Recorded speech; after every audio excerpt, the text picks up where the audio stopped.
আজকে আমরা আসলে যেখানে শেষ করেছিলাম গত ক্লাসে ইটারেশন প্ল্যানিং বলতেছিলাম আমরা, তাই না? ইটারেশন প্ল্যানিং, এটাতে আমরা এই স্ক্রিনটাতে শেষ করেছিলাম। তো এই চ্যাপ্টারটা আমরা অ্যাজাইলের অনেক বেশিরভাগ অংশ অ্যাজাইলের পার্ট। আমরা প্রথমে দেখেছিলাম প্রোডাক্ট ভিশন নিয়ে, ভিশন স্টেটমেন্ট তৈরি করা, আর আমরা প্রেডিক্টিভ প্রজেক্টে আমরা ইউজ করি চার্টার, প্রজেক্ট চার্টার। তো আমি একটা আপনাদের স্যাম্পল দিয়ে চেয়েছিলাম, ওটা ভুলে গিয়েছি দেখতেছি। মানে আমি যদি কোনো কিছু ভুলে যাই একটু মনে করে দিবেন, তাহলে ইয়া হবে, ওই হোয়াটসঅ্যাপে একটু মনে করে দিলে বেটার হয়। সো একটা চার্টারের আমি স্যাম্পল দেবো। সো ইটারেশন প্ল্যানিং এ আমরা মেইনলি তিনটা কাজ করি। ওয়াইটাই আসলে আমাদের গোল, আমি নিচে একটু লিখে দিচ্ছি সংক্ষেপে। আর হোয়াট, আমরা এই ইটারেশনে কি ডেলিভারি দিতে চাই, আর হচ্ছে হাউ এবং কিভাবে করব। তো হাউ এর ডিসিশনটা আমি আগেও বলেছিলাম যে হাউ এর ডিসিশন বা হাউ এর জন্য অ্যাকাউন্টেবল হচ্ছে টিম, ঠিক আছে, not product owner or scrum master.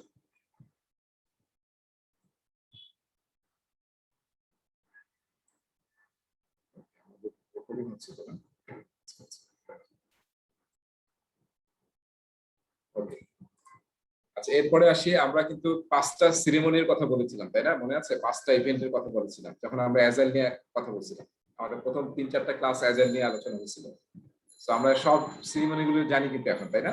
Sprint planning already আমরা ডিসকাস করলাম। এরপরে আমরা কি করি? স্প্রিন্ট তো আমি প্রথম ক্লাস মানে অ্যাজাইলের আলোচনা দেখিয়েছিলাম যে স্প্রিন্টটা হচ্ছে মেইন বক্সটা, তাই না? স্প্রিন্টটা যেটা স্ক্রামে আমরা ইউজ করি শব্দটা স্প্রিন্ট। একটা ইটারেশনকে তোরা স্প্রিন্ট বলে, এবং স্প্রিন্টটা হচ্ছে বক্স। আর তার মধ্যে আসলে আমরা শুরুতে স্প্রিন্ট প্ল্যানিং করি, স্প্রিন্ট প্ল্যানিং যেটা আমরা আগের স্লাইডে দেখলাম। তারপরে কি করি আমরা? এরপর আমরা আমাদের ডেভেলপমেন্ট শুরু করে কাজ শুরু করি আমরা, এবং প্রতিদিন আমাদের কি হয়? ডেইলি স্ক্রাম হয়, প্রতিদিন ডেইলি স্ক্রাম হয়, ঠিক আছে? সো এটা হচ্ছে আমাদের টাইম বক্স যেটা।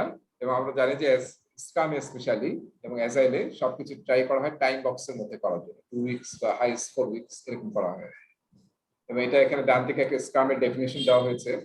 Scrum is an agile framework for developing and sustaining complex projects, complex products and specific roles, event and artifacts. এবং আমরা খুবই মানে স্ক্রাম নিয়ে আমরা অনেক আলোচনা করেছিলাম যে কিভাবে স্ক্রাম কাজ করে। স্ক্রামের মধ্যে 3টা রোল আছে, তাই না? প্রোডাক্ট ওনার, স্ক্রাম মাস্টার, একটা হচ্ছে টিম। 5টা ইভেন্ট আছে, আর হচ্ছে 3টা আর্টিফ্যাক্টস নিয়ে আমরা কাজ করি। একটা হচ্ছে প্রোডাক্ট ব্যাকলগ, ইটারেশন ব্যাকলগ, এবং আরেকটা হচ্ছে ইনক্রিমেন্টস। সো এখানে আসলে ইভেন্ট সিরিমনি নিয়ে আমরা বলতেছি। তাহলে একটা হচ্ছে স্প্রিন্ট, একটা হচ্ছে স্প্রিন্ট প্ল্যানিং। নেক্সট স্লাইডে যাই আমরা, নেক্সট স্লাইডে বাকিটা আমরা দেখব। সেখানে আমরা দেখছি ডেইলি স্ট্যান্ডার্ড, যেটা আমরা আগেও আলোচনা করেছিলাম, যে এটা 10 থেকে ম্যাক্সিমাম 15 মিনিটস হতে পারে, তার চেয়ে কম কখনোই, তার চেয়ে বেশি না। এবং আমরা 3টে এজেন্ডা নিয়ে কাজ করি। একটা হচ্ছে যে আমরা গত ডেইলি স্ক্রাম থেকে আজকে ডেইলি স্ক্রাম পর্যন্ত কি কাজ করেছি, আর আজকে ডেইলি স্ক্রাম থেকে নেক্সট ডেইলি স্ক্রাম পর্যন্ত আমরা কি কাজ করব, এবং আমাদের কোনো ইম্পিডিমেন্ট, অবস্টাকল বা ব্লকারস আছে কি। এই হচ্ছে আমাদের মেইন 3 এজেন্ডা ডেইলি স্ট্যান্ডার্ডে। আর এরপরে হচ্ছে আমাদের স্প্রিন্ট রিভিউ। এরপরে আমরা কি হয়? আমরা প্রোডাক্ট তৈরি করি বা ইনক্রিমেন্ট তৈরি করি বা মিনিমাল ভায়াবল প্রোডাক্ট তৈরি করি, সেটা আমরা প্রেজেন্ট করি হচ্ছে কাস্টমারের কাছে, এবং মেইন টার্গেট হচ্ছে কাস্টমারের ফিডব্যাক নেওয়া, ঠিক আছে? কাস্টমারের ফিডব্যাক নেওয়া, এটা হচ্ছে আমাদের মেইন টার্গেট। আর এরপর হচ্ছে যখন কাস্টমারের সাথে ফিডব্যাক নেওয়া হলো, এটা এই দুইটার মধ্যে কিন্তু পার্থক্যটা আমাদের খুব ক্লিয়ারলি বুঝতে হবে। পরীক্ষায় প্রশ্ন আসবে, পার্থক্য দুইটার মধ্যে যদি বুঝতে না পারি তাহলে ঝামেলা হবে। তো এখানে কি করি আমরা? এখানে স্টেক হোল্ডার প্রেজেন্ট থাকে, ঠিক আছে? আপনারা যদি ওই ফিগারটা দেখেন, যেটা আমি দেখাইছিলাম ক্লাসে, ওই যে একটা ফিগার দেখেছিলাম স্ক্রামের, তাহলে মনে করতে পারবেন যে প্রতিটার মধ্যে রোল বলা ছিল। সেখানে স্টেক হোল্ডার প্রেজেন্ট থাকে, এবং আমরা আসলে ফিডব্যাক নেই যে প্রোডাক্টটা বা ইনক্রিমেন্টটা তৈরি করা হয়েছে তার উপরে। তার মানে প্রোডাক্টের ফিচার, ফাংশনালিটি, হ্যাঁ, তারপরে প্রোডাক্ট রিলেটেড আমরা সবকিছু এখানে করি আসলে, প্রোডাক্ট রিলেটেড সব রিভিউ। আর এইটার পরের যে স্প্রিন্ট রিভিউ, স্প্রিন্ট রেট্রোস্পেক্টিভ বা শুধু রেট্রো, কিংবা আমরা অনেক সময় বলি ডেমনস্ট্রেশন কিংবা শুধু ডেমো, সবকিছু মিন করে যেখানে আসলে স্টেক হোল্ডার চলে গেছে, এরপর স্ক্রাম মাস্টার টিম নিয়ে বসেছে, এবং তারা এখন নিজেদের প্রসেস নিয়ে আলোচনা করতেছে, নিজেদের পারফরমেন্স নিয়ে আলোচনা করতেছে। আমরা কিভাবে আরো ইমপ্রুভ করতে পারি, কন্টিনিউয়াস ইমপ্রুভমেন্টের জন্য এটা আমরা করতেছি, কন্টিনিউয়াস ইমপ্রুভমেন্ট। কি কি জিনিস আমরা ইমপ্রুভ করতে পারি সেটা নিয়ে আমরা আলোচনা করতেছি, এবং আমরা কন্টিনিউয়াস ইমপ্রুভ করার জন্য একটা বা দুইটা আইটেম আমরা নেক্সট ইটারেশনের জন্য সিলেক্ট করতেছি এখানে। সো এটা হচ্ছে আমাদের স্পিন রেট্রোস্পেক্টিভ। তাহলে এটা আসলে deal with products, this one, আর this actually deal with process improvement নিয়ে আমরা আলোচনা করি। এবং এখানে টিম মেইনলি প্রেজেন্ট থাকে, টিম এবং স্ক্রাম মাস্টার, প্রোডাক্ট ওনার থাকতে পারে, কিন্তু এখানে কাস্টমার থাকে বা স্টেক হোল্ডার থাকে। আচ্ছা, স্পিন রেট্রোস্পেক্টিভের একটা বিষয় আমার একটু জানা দরকার, আমি এটা একটু আপনাদের দেখাই। স্টুডেন্ট ম্যানুয়ালটা সবাই তো পেয়েছি, তাই না? জি হ্যাঁ, আমি কিন্তু স্টুডেন্ট ম্যানুয়ালে সব পড়াচ্ছি। এখানে দেখেন স্টুডেন্ট ম্যানুয়ালে একটা জায়গাতে প্রশ্ন ছিল একটা, এই যে এটা হচ্ছে পেজ নাম্বার 26 না নাকি? পেজ নাম্বার 26 এ এই যে একটা প্রশ্ন কিন্তু ছিল, প্রতিটা মানে টপিকের সাথে কিন্তু একটা অ্যাক্টিভিটি আছে।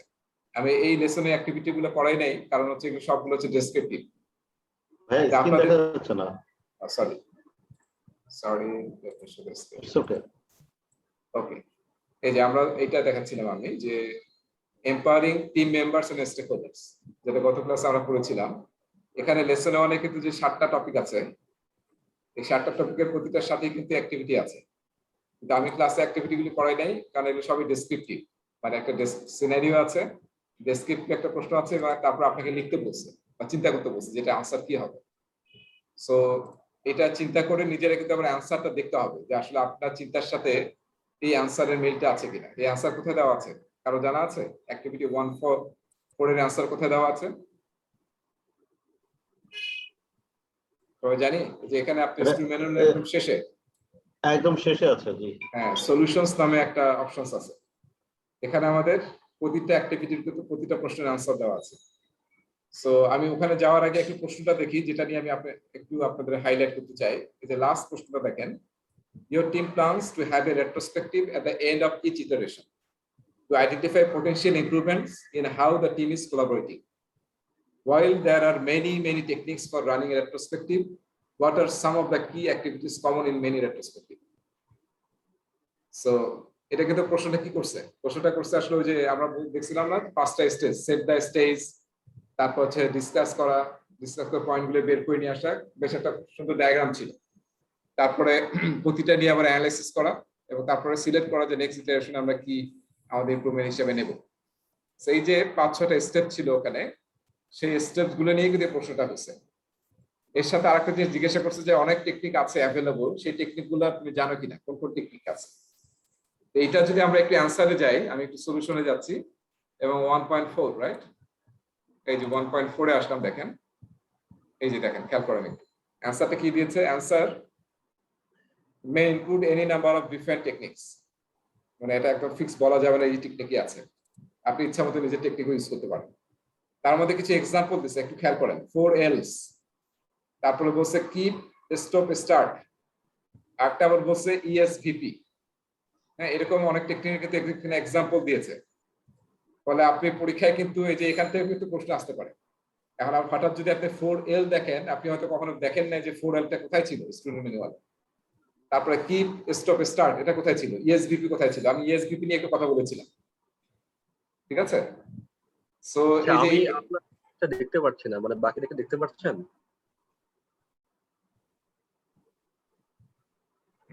সবাই কি স্ক্রিন দেখতে পাচ্ছেন আমার? হ্যাঁ দেখতে পাচ্ছি আমি। হ্যাঁ জি, এখন আসছে। আচ্ছা, একটু স্লো গেছে। সবাই কি বুঝতে পারছেন ব্যাপারটা? তার মানে হচ্ছে যে আসলে স্টুডেন্ট ম্যানুয়ালে এই যে কিছু বাদ দেওয়া যাবে না আসলে। 4Lটা কি, এবং এই যে কি স্টার্ট স্টপটা জিনিসটা কি, এবং ESVP কি, এটা আমাদের একটু জানা দরকার, ঠিক আছে? সো এটা হাইলাইট করার জন্য আমি এখানে আপনাদের দেখালাম যে অ্যানসারের মধ্যে কিন্তু কিছু টেকনিকের কথা মেনশন আছে রেট্রোস্পেক্টিভ করার জন্য।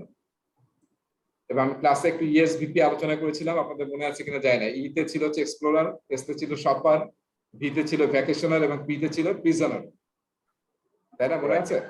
হ্যাঁ, রেট্রো শুরু করার আগে আমি এটাকে বলি চেক ইন অ্যাক্টিভিটি। হ্যাঁ, চেক ইন অ্যাক্টিভিটি প্রথম স্টেপটা হচ্ছে চেক ইন, কারণ সবাই যাতে আসে টিমের মধ্যে, এবং তখন আমরা কিছু ফান এবং গেমিং করি, আর যাতে আসে সবাই বুস্ট আপ হয় নলেজ শেয়ারিং এর জন্য। তো সেটা আমি আমার একটা ফিগার দেখাই, যেটা আমি আপনাদের এই যে আজকের লেসন শেষ হয়ে গেলে আজকের পুরো লেসনের যে এডিটেড মানে প্রেজেন্টেশন স্লাইডটা আছে সেটা আমি আপনাদেরকে পাঠাবো, কারণ আমি কিছু স্লাইড আবার অ্যাড করছি এখানে। আমি একটা দেখাই আপনাদেরকে যে আসলে এই 4L কিপ স্টার্ট স্টপ এটা বলতে কি বোঝায় আসলে। আমার প্রেজেন্টেশন স্লাইড দেখা আসছে? জি ভাইয়া। অলরাইট, আচ্ছা দেখেন, এই যে আমি বললাম যে এই 5টা স্টেপস কিন্তু আমরা দেখেছিলাম। Get the state, set the stage, এটাকে বলে চেক ইন অ্যাক্টিভিটিস। তারপরে gather and share data, generate insight, make decisions, এবং তারপরে ক্লোজ করা। সো এখানে প্রথম যে চেক ইন অ্যাক্টিভিটির মধ্যে একটা এক্সাম্পল ওখানে দেখলাম আমরা স্টুডেন্ট ম্যানুয়ালে, সেটা হচ্ছে ইএসভিপি। ঠিক আছে, ই তো হচ্ছে এক্সপ্লোরার। আসলে আমি এক্সপ্লোর করতে আসছি, আমি একদম ওপেন মাইন্ডেড, আমি নলেজ শেয়ার করবো এবং এখান থেকে যা পাবো সেটা আমি নেবো। এক্সপ্লোরটা সবচেয়ে ভালো। শপার মানে আমি আসছি ঘুরতে, যদি কোনো একটা ভালো মনে হয় পিক করবো, না হলে নেবো না। হ্যাঁ, এমনি ঘুরে দেখবো আর খুব একটা কন্ট্রিবিউট করবো না, পার্টিসিপেট করবো। আর ভ্যাকেশনের মানে কি, আমি ছুটির মধ্যে আসছি, আমার সিটে বসে থাকতে খারাপ লাগছিল, আমি ভ্যাকেশন এখানে এসে একটু এনজয় করার জন্য আসছি। I am not also not a serious guy. আর প্রিজনার মানে কি, প্রিজনার মানে হচ্ছে যে আমাকে জোর করে নিয়ে এসে এখানে বসালো। হ্যাঁ, আমাদের কাজ শেষ এই সপ্তাহে, তো যখন আমাদের চিন্তা করেন যখন স্ক্রিন রিভিউ হয়ে গেল, তার মানে কি আমাদের এই স্প্রিন্টের কাজ কিন্তু শেষ, তাই না? ইনক্রিমেন্ট ডান হয়ে গেছে। এরপরে আমরা যে রেট্রোস্পেক্টিভ করতেছি, কিন্তু এটা কিন্তু এক্সট্রা একটা কাজ, জাস্ট নলেজ শেয়ারিং।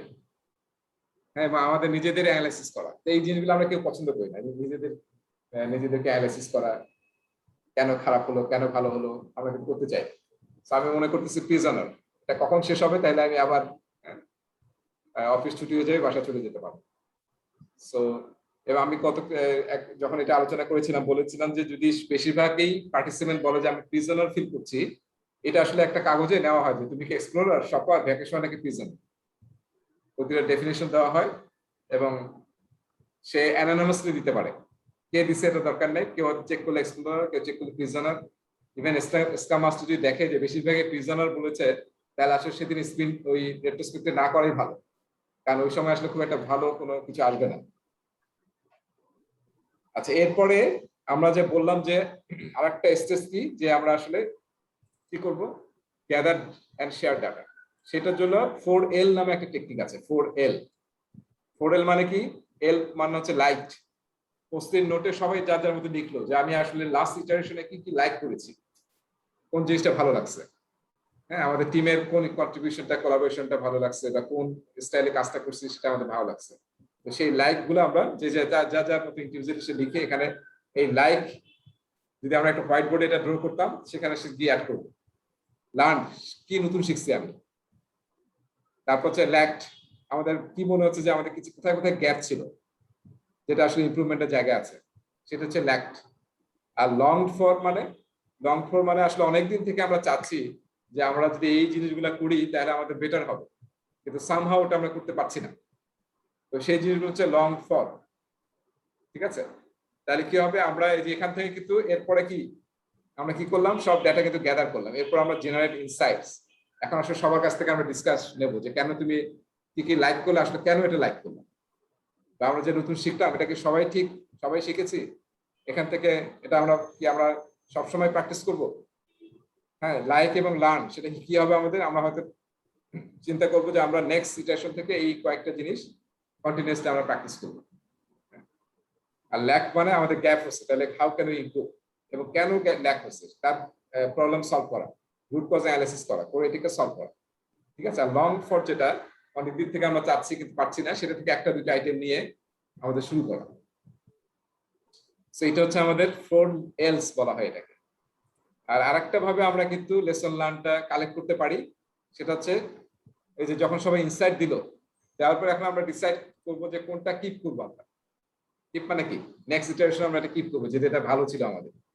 স্টপ, এমন কিছু কাজ করছি বা অ্যাক্টিভিটি করছি যেটা আসলে that actually did not help any way in our process or in our work. সেরকম যদি কোনো কাজ থাকে নন ভ্যালুয়েটিং অ্যাক্টিভিটি, তাহলে আমরা কি করবো, স্টপ করবো, যে এই কাজগুলো আমরা নেক্সট থেকে করবো না। আর স্টপ মানে কি, আমরা দুই একটা জিনিস নেব, যে দুই তিনটা জিনিস আমরা নেক্সট ইটারেশন থেকে স্টার্ট করব। সো এটাও একটা টেকনিক, যে টেকনিকে আমরা ডিসাইড করি যে আমরা নেক্সট ইটারেশন থেকে what shall we do. So এটা কিন্তু আমরা রেট্রোস্পেক্টিভে ইউজ করি, ঠিক আছে। আর এই তিনটা কিন্তু আমাদের স্টুডেন্ট ম্যানুয়ালে মেনশন ছিল, যে একটা ESVP, 4 else এন্ড হচ্ছে কিপ, স্টপ, স্টার্ট। আর এর বাইরেও আপনি খুবই সহজে এরকম ইউজ করতে পারেন, যে থামস আপ দিয়ে what went well, what went wrong, what will we try next, what questions do you have. এরকম আপনি স্ট্রাকচার ইউজ করতে পারেন। মানে এরকম নানান ধরনের স্ট্রাকচার আছে যেটা দিয়ে আসলে আপনি আপনার লেসন লার্ন সেশনটাকে বা রেট্রোস্পেক্টিভ সেশনটাকে খুবই ইন্টারঅ্যাক্টিভ এবং খুবই ফ্রুটফুল করতে পারবেন। সো আমি এটা আপনাদেরকে এই জন্য পয়েন্টার দিলাম যে আসলে স্টুডেন্ট ম্যানুয়ালের প্রতিটা লাইন যাতে অবশ্যই আপনারা পড়েন, এবং যেটা মনে হবে যে আরো জানা দরকার সেটা একটু আমি তো ক্লাসে বলছি, এর বাইরেও যদি মনে হয় যে আপনি অন্য কোনো টেক্সটের হেল্প নেবেন, you can take that. Alright, so আমরা আরেকটা কথা বারবার বলেছিলাম যে আমরা টাস্ক কোড ইউজ করি আমরা, তাই না? কাজের আমরা জানি যে অ্যাজাইলের কিন্তু একটা বড় প্র্যাকটিস হচ্ছে কাজগুলোকে ট্রান্সপারেন্ট রাখা, হ্যাঁ, এবং আমরা বলছি সেলফ অর্গানাইজিং, সেলফ ম্যানেজমেন্ট, এবং আমরা কাউকে কাজে অ্যাসাইন করবো না, নিজেরাই কাজ অ্যাসাইন করবে। তাহলে যদি চিন্তা করেন, যদি আমরা মানে পুরো ভিজুয়ালাইজ না করি, ট্রান্সপারেন্ট না করি, তাহলে কিন্তু এই টিম কাজ করতে পারবে না। Everything should be transparent. আমি যদি একটা কাজ না করে বলি যে কাজ করে ফেলছি, তাহলে কিন্তু তার জন্য কিন্তু পুরো টিম সাফার করবে। এই জন্য সবাই যাতে কারেজ থাকতে হবে যে আমি যা করছি বা করি নাই সেটা যাতে আমি ভিজুয়ালি দেখাতে পারি। আমরা প্রজেক্ট ম্যানেজমেন্টের জন্য খুব জটিল সফটওয়্যার ইউজ না করে আমরা এরকম জাস্ট কলাম ইউজ করতে পারি হোয়াইট বোর্ডে। এবং আমি গত ক্লাসে বলেছিলাম, তাই না, যে লো টেক হাই টাচ। হ্যাঁ, আপনি যে পোস্ট-ইট নোটে বলতে পারেন যে আমি টু ডু লিস্টের মধ্যে কি কি আছে আমার কাজ এই ইটারেশনে। তারপরে আমি যখন কাজ নিলাম, হ্যাঁ, তার মানে তিনটা কাজ এখন আমার কিসে আছে? ওয়ার্ক ইন প্রোগ্রেসে। আমরা টু ডু করতেছি, ডুইং করতেছি। আর একটা হয়ে গেছে আইটেম বি, তাহলে একটা ডানে চলে আসবে। সো এটাকে আমরা বলি সিম্পল কি, মানে মনিটরিং এর জন্য বা রিপোর্টের জন্য আমরা এই যে simple to do list use করতে পারি। This is simple to do list as an example, ঠিক আছে। মেইন টার্গেট কি? ভিজুয়ালাইজ করা কাজগুলোকে। এখান থেকে ইজিলি আমি কিন্তু ট্র্যাক করতে পারছি প্রোগ্রেস, এবং খুবই সিম্পল আকারে, সেই জ্ঞান চার্ট বা জটিল কোনো ড্রাফট না। তারপর promote visibility and maximize efficiency and accountability, ঠিক আছে। এবং এখানে সবার নামও থাকে যে কে কাজটা করতেছে, সাইন আপ কে করছে, সো এটাও থাকে। সো এই জিনিসগুলো আমরা ইনশিওর করবো টাস্ক বোর্ডের থ্রুতে, এবং অ্যাজাইল এটা খুবই প্র্যাকটিস করে আমরাও আমাদের প্রজেক্টটা ইউজ করতে পারি। আবার এর বাইরে আমরা কানবান বোর্ড ইউজ করতে পারি, যেটা আমি গত ক্লাসে আলোচনা করেছিলাম, সাইন বোর্ড, যেখানে কলামের উপরে থাকে ওয়ার্ক ইন প্রোগ্রেস লিমিট দেওয়া থাকে। তারপর প্রসিডিউর চেকলিস্ট হতে পারে, জাস্ট চেকলিস্ট থাকলো কিছু 1 2 3 4, এবং চেক করে দেখলাম যে সব হচ্ছে কিনা। এটাও একটা আসলে আমরা দেখতে পারি যে কাজের প্রোগ্রেস গুলা কি। আর scrum board, scrum team use করে স্ক্রাম বোর্ড। স্ক্রাম বোর্ড মানে আমি এটাও আগে বলেছিলাম, স্ক্রাম বোর্ড মানে হচ্ছে এমন একটা বোর্ড যেটাতে আসলে স্ক্রামের সবকিছু ওখানে আছে। হ্যাঁ, প্রজেক্টে মানে কি ঘটতেছে, কোন ইভেন্ট হচ্ছে, এবং কোন আইটেম গুলো এখন ইটারেশন হচ্ছে, আগের ইটারেশন গুলোর কি অবস্থা, এই সবকিছু এখানে থাকে। এবং burn down chart, burn up chart এইসবও থাকে ওখানে। সো আমি তিনটার ফিগারই সামনে আপনাদের দেখাচ্ছি। সো কি থাকে দেখেন, লেটস সি। একটা হচ্ছে যে স্ক্রাম বোর্ড, এখানে দেখেন যে প্রোডাক্ট ব্যাকলগ ফুল দেখাচ্ছে যে প্রোডাক্ট ব্যাকলগটা আমাদের কি, এবং পুরো রিলিজ বার্ন ডাউন চার্ট। এই রিলিজে আমরা যে টোটাল আমরা স্টোরি ডেলিভার দেব বা ফিচার ডেলিভারি দেব, সেটা কি অবস্থা এখন বার্ন ডাউন হয়ে যাচ্ছে আর কি। বার্ন ডাউন মানে শুরুতে এটা ছিল আর শেষে গিয়ে, হ্যাঁ, আমরা এখানে গিয়ে শেষ হয়ে যাবে। আর এই যে ব্লু যেটা দেখতেছি, এটা আসলে অ্যাকচুয়াল ডাটা। সেটা দেখতেছি আমাদের রিলিজ প্ল্যান যেটা ছিল তার থেকে আরো বেশি দিন সময় লাগবে, যেটা আমরা ঠিক মতো শেষ করতে পারি নাই। তারপর এখানে দেখেন এই জায়গাটাতে আবার, হ্যাঁ, এটা হচ্ছে টু ডু, এটা হচ্ছে ডুইং। এখানে আমাদের এই স্প্রিন্টে কি ঘটতেছে সেটা কিন্তু আমরা এখানে নিয়ে আসছি। এটা হচ্ছে স্প্রিন্ট গোল, ঠিক আছে। স্প্রিন্টের গোল দেখেন এখানে লেখা আছে। তারপরে যে টু ডু, ডুইং, ডান লেখা আছে। আবার ইম্পেডিমেন্ট মনে আছে, প্রতি ডেইলি স্ট্যান্ড আপ আমরা কি ফাইন্ড আউট করি, what are the impediments we have. So সেই ইম্পেডিমেন্টের কিন্তু যদি একটা আলাদা টেবিল তৈরি করা হয়, খুব ইন্টারেস্টিং, তাই না? টু ডু, কোন কোন ইম্পেডিমেন্ট আইডেন্টিফাই হচ্ছে সেটা আমাদের লিস্টে নিয়ে আসছি আমরা। তারপর এটা আমরা ডু করতেছি, ডুইং করছি, এবং যেটা হয়ে যাবে সেটা আমরা ডানে নিয়ে আসবো। এইভাবে আমরা যে আমাদের অবস্টাকল ব্লকার্স আছে সেটা কিন্তু আমরা কি করবো, মানে ক্লিয়ার করবো আর কি, ওটা আমরা শেষ করবো। এবং এটা আমাদের দেখাচ্ছে বার্ন ডাউন চার্ট। ঠিক আছে, এই যে আমরা 24টা স্টোরি পয়েন্ট ডেলিভারি দিতে চেয়েছি 1 2 3 4 5 5 দিনে, এবং আমরা তখন এই প্রথম ড্র লাইনটা এভাবে ড্র করছি, যেটা হচ্ছে আইডিয়াল কেস। আইডিয়াল কেসে 5 দিনে শেষ হবে। এখন আমরা প্রতিদিন পরে আমরা আপডেট করে দেখতেছি যে আসলে কয়টা স্টোরি শেষ হয়েছে এবং আর কত বাকি আছে। এই লাইনটা স্ট্রেট মানে কি, কি বলতে পারবেন যে প্রথম দিন শেষে হতে লাইনটা স্ট্রেট তার মানে কি? তার মানে এর মাঝে কোনো কাজ হয় নাই, এই দিনেই গিয়ে আমাদের কাজটা এখানে চলে আসছে, তাই না? কিছু কাজ হয়ে গেছে এবং আমাদের আর কিছু কাজ এখানে বাকি আছে। আবার এই পর্যন্ত কিন্তু কোনো আপডেট নাই।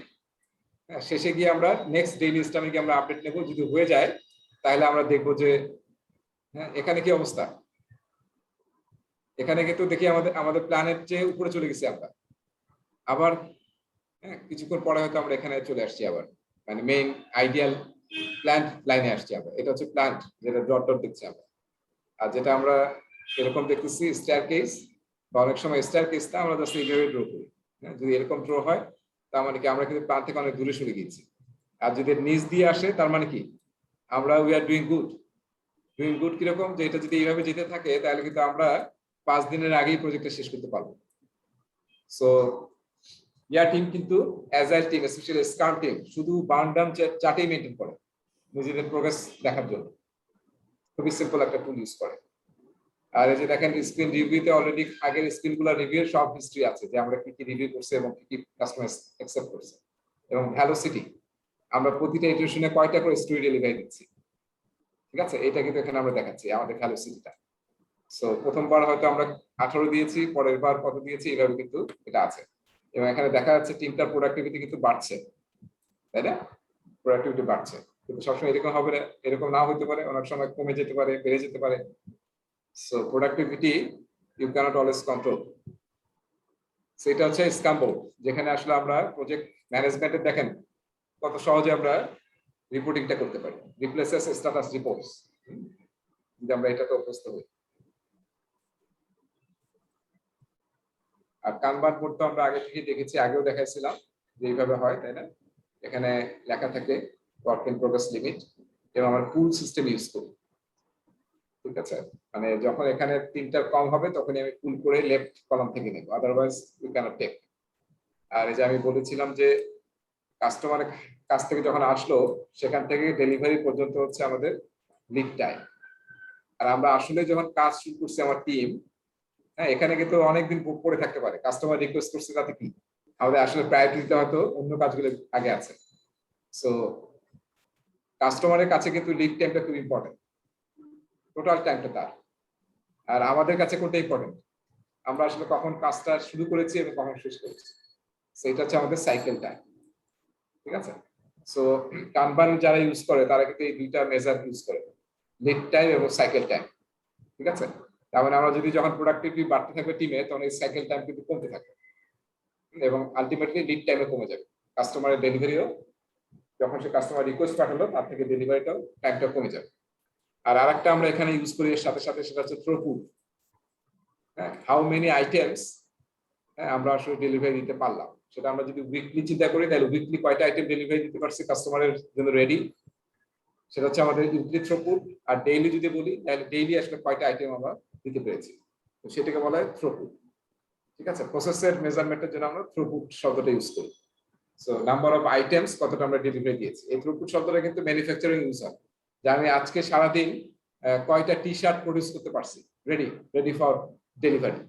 তাহলে আমি যদি একদিনে আমার গার্মেন্টস এর 20,000 টি শার্ট রেডি করতে পারি একদিনে, হ্যাঁ প্রতিটা স্টেজ পার হয়ে এসে, দ্যাট মিনস আমার থ্রুপুট হচ্ছে 20,000 আইটেমস। সো এই যে সাইকেল টাইম, লিড টাইম এবং থ্রুপুট খুবই ইম্পর্টেন্ট মেজার আমরা যদি কানবান ইউজ করি। আচ্ছা এবার আসেন, আমরা লাস্ট টপিকে ছিলাম, তাই না? এখানে আমরা বলছি যে টপিকটা কি ছিল, ভিশন, এবং সবার যাতে টপিকটার নাম মনে আছে, build a shared understanding about a project. সবার যাতে শেয়ার্ড আন্ডারস্ট্যান্ডিং থাকে, রাইট? সেটা নিয়ে আমরা আসলে বলতেছি। তো এটার জন্য আসলে আমরা কনসেনসাস নিয়ে আসতে হবে, তাই না? সবাই যাতে একমত হই আমরা। একমত নাও হতে পারি, না হলে কিভাবে আমরা ম্যানেজ করবো সেটা আমাদের জানতে হবে, কিন্তু আমরা আসলে শেয়ার্ড ভিশন বলতেছি। সো আমরা কনসেনসাস তৈরি করার জন্য অনেকগুলো টুল ইউজ করতে পারি। সবাই দেখতে পাচ্ছেন যে এখানে 4টা টুলের নাম আছে, আমরা জি। হ্যাঁ, আচ্ছা, প্রথমটা হচ্ছে ফিস্ট অফ 5। ফিস্ট অফ 5 মানে যে হাতে আছে না 5টা আঙ্গুল, ফিস্ট অফ 5, ঠিক আছে। সো আমরা যখন কোনো কনসেনসাস বা ডিসিশন নিতে চাই কারো কাছ থেকে, আমার টিমের কাছ থেকে, এখন যদি আমরা ফিস্ট অফ 5 ইউজ করি, কেউ যদি 5 আঙ্গুল দেখায় এইভাবে, দ্যাট মিনস তার ফুল সাপোর্ট আছে। আর যদি কেউ মুষ্টিবদ্ধ হাত দেখায়, তার মানে কি সে আসলে কমপ্লিটলি ডিসএগ্রিমেন্ট, সে আমার এটাকে সাপোর্ট দিচ্ছে না, ঠিক আছে। আর যদি কেউ 1 আঙ্গুল দেখায়, তার মানে কি 20% সাপোর্ট করছে। 2 আঙ্গুল 40%, 60%, 80%, 4 আঙ্গুল যদি দেখায়। আর 5 আঙ্গুল দেখানো মানে কি আসলে 5 into 20%, 100%। তার মানে হচ্ছে দেখেন, ইন্টারেস্টিং না, এটা ইউজ করতে পারি আমরা। এটা আসলে প্রতিটা আঙ্গুল বোঝায় ডিগ্রি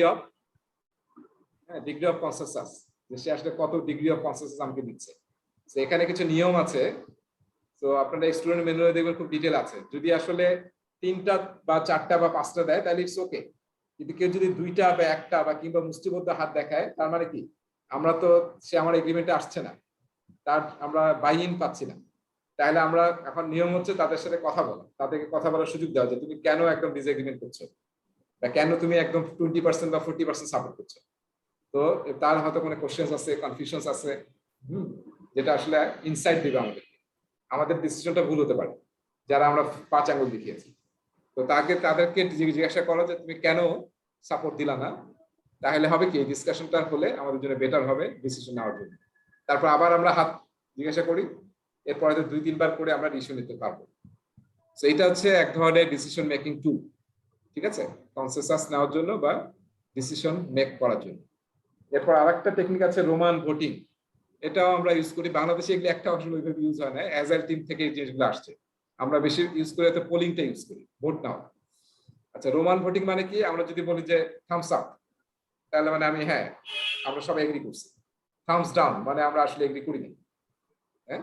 আর যদি এইভাবে থাকে সাইডওয়েজ মানে কি নিউট্রাল, হ্যাঁ, এখানে লেখা আছে দেখবেন, স্টুডেন্ট ম্যানুয়ালে ডিটেল আছে। আর পোলিং মানে জাস্ট ভোট নেওয়া, consider independent points of view আর অপিনিয়ন্স এন্ড দেন ভোট। আমরা পোলিং করি না অনেক, সব জায়গায় এখন পোলিং ইউজ করে, হ্যাঁ বা না ভোট বা এরকম নানান ভাবে আপনি করতে পারেন। ভোট নেওয়া, সবার অপিনিয়ন নেওয়া, এবং কে এগ্রি করতেছে, কারা এগ্রি করতেছে। তারপর যদি আমরা ডেমোক্রেটিক ভাবে চিন্তা করি, তাহলে সবচেয়ে ভোট যেটাতে বেশি পাইছি সেটা আসলে আমরা অ্যাকসেপ্ট করবো, আর যেটাতে ভোট কম পেয়েছি সেটা আসলে আমরা অ্যাকসেপ্ট করবো না। আর আরেকটা হচ্ছে ডট ভোটিং। আমরা যে বাংলাদেশে আমরা আসলে খুব একটা মানে কালার ইউজ করি না আমাদের প্রজেক্ট ম্যানেজমেন্টে, ফান এবং গেমিং খুব কম হয়, দেখা যায় খুবই বোরিং টাইপ হয়। সো দেখেন যে নোটপ্যাড, পোস্টের নোট বিভিন্ন কালারের পাওয়া যায় না, পোস্টের নোট যদি কেনেন নিউ মার্কেটে গিয়ে নানান কালারের আছে, তাই না, সুন্দর সুন্দর কালার। সিমিলারলি কিন্তু এরকম পোস্টের নোট পাওয়া যায় এরকম গোল গোল, এরকম স্টিকার টাইপ গোল সার্কেল বিভিন্ন কালার। সো আপনার টিমে ধরেন 5 জন আছে, 5 জনকে আপনি এরকম মানে এরকম পোস্টের নোট দিয়েছেন, বা জাস্ট ডট টিপের মতো আর কি, মেয়েদের যে টিপ ইউজ করে, সো দিয়েছেন, এবং আপনি কোন একটা বিষয়ে তাদের ভোট চাচ্ছেন। তো সবাই আসলে এই যে আপনার হয়তো একটা আইটেম আছে, এখানে 2টা আইটেম আছে, 3টা আইটেম আছে। এখন এখানে আপনি 2টা ভোট পেলেন, হ্যাঁ, ডট ভোটিং। এখানে আপনি 4টা ভোট পাইছেন, ঠিক আছে, এখানে আবার 1টা ভোট পাইছেন। তাহলে আপনি এই 3টার মধ্যে যদি একটা ডিসাইড করতে হয়, তাহলে আমরা কোনটা নেব, যেখানে 4টা ডট ভোটিং পেয়েছি আমরা, ঠিক আছে। তো এটাকে বলা হয় ডট ভোটিং টেকনিক। সেটাও কিন্তু অ্যাজাইল টিম মানে ফান এন্ড গেমিং এর জন্য ইউজ করে, যখন কোনো ডিসিশন মেক করে। তাহলে একটা ফিজিক্যাল মুভমেন্ট হয়, সবাই একটু ইয়া করতেছে। এখানে যে ডটসটা, যে আমি বললাম যে পোস্টিং নোট, সেটা আপনি ইকুয়ালি সবাইকে দিবেন। Then each person allocates dots according to highest preference, যে যেটাকে সবচেয়ে বেশি প্রেফারেন্স মনে করছে সেটাতে সে ডট পয়েন্ট দিবে। সেটা অনেকটাই ওই যে 100 পয়েন্ট এস্টিমেটের মতো, তাই না, 100 টাকার মতো আর কি, যেটা আমরা এর আগে দেখেছি। আচ্ছা, এস্টিমেশন টেকনিক, গত ক্লাসে আমরা প্ল্যানিং পোকার গেমটা খেলেছিলাম, তাই না, প্ল্যানিং পোকারে, যেখানে আমরা আসলে দেখেছিলাম যে কিভাবে ওই যে প্ল্যানিং পোকার দিয়ে আমরা ডিসাইড করতে পারি যে একটা স্টোরি বা একটা আইটেম করতে কত স্টোরি পয়েন্ট লাগবে। সো সেটা হচ্ছে এখানে বলা আছে প্ল্যানিং প্রকার নিয়ে, যেটাকে আসলে স্কামে বলা হয় স্কাম প্রকার। একটু নামটা মনে রাখবেন, স্কাম টিম এটা আসলে ইউজ করে নামটা স্কাম প্রকার। আসল নাম হচ্ছে প্ল্যানিং প্রকার, এবং এটা আসছে আসলে কোথায় থেকে? এক্সপি থেকে, এক্সট্রিম প্রোগ্রামিং থেকে। এটা স্কামের কোনো কিছু না, আমাদের পিএমআই এর কিছু না, এটা আসছে এক্সট্রিম প্রোগ্রামিং থেকে, তারা ইউজ করতে এটা। আর স্টোরি পয়েন্ট হচ্ছে relative estimation, not absolute estimation. এবং আমরা অনেক সময় টি শার্ট কিন্তু ইউজ করতে পারি, তাই না? টি শার্ট মানে কি? টি শার্টে আমরা জানি যে অনেকগুলো সাইজ আছে, স্মল, মিডিয়াম, লার্জ, তাই না, এক্সেল, এক্সএসএল। এটা দিয়ে কিন্তু আপনি এস্টিমেশন করতে পারেন। আপনারা যে আমরা গত ক্লাসে খেলেছিলাম প্ল্যানিং প্রকার, যে একটা গাড়ির 2 পয়েন্ট হবে নাকি 3 পয়েন্ট হবে নাকি 5 পয়েন্ট হবে। তো যে স্মল মানে আসলে যদি আপনি ভাবেন যে 2 থেকে 3 মতো হবে, তাহলে হয়তো এটা স্মল। 5 হচ্ছে মিডিয়াম, এল হচ্ছে লার্জ, যেটা সেটা হচ্ছে 8 থেকে 13, আর এক্সেল হচ্ছে 20 থেকে 40 এরকম, আর এক্সএসএল যেটা হয়তো 100 এরকম। সেইভাবে কিন্তু আপনি টি শার্ট সাইজিং করে কিন্তু আসলে মানে এইভাবে উপরে টি শার্টের সাইজ দেওয়া থাকে। আমি একটু এখানে বোধহয় আরেকটা ফিগার আছে, আমার একটু দেখানো যায় কিনা দেখি। ছিল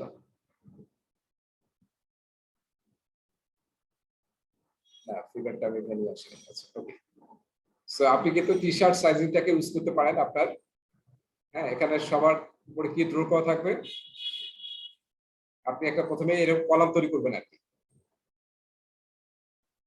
এই যে এরকম একটা কলাম তৈরি করবেন, এবং বলা থাকবে এটা হচ্ছে স্মল, এটা হচ্ছে মিডিয়াম, এটা হচ্ছে লার্জ, এটা এক্সেল, এক্সএসএল।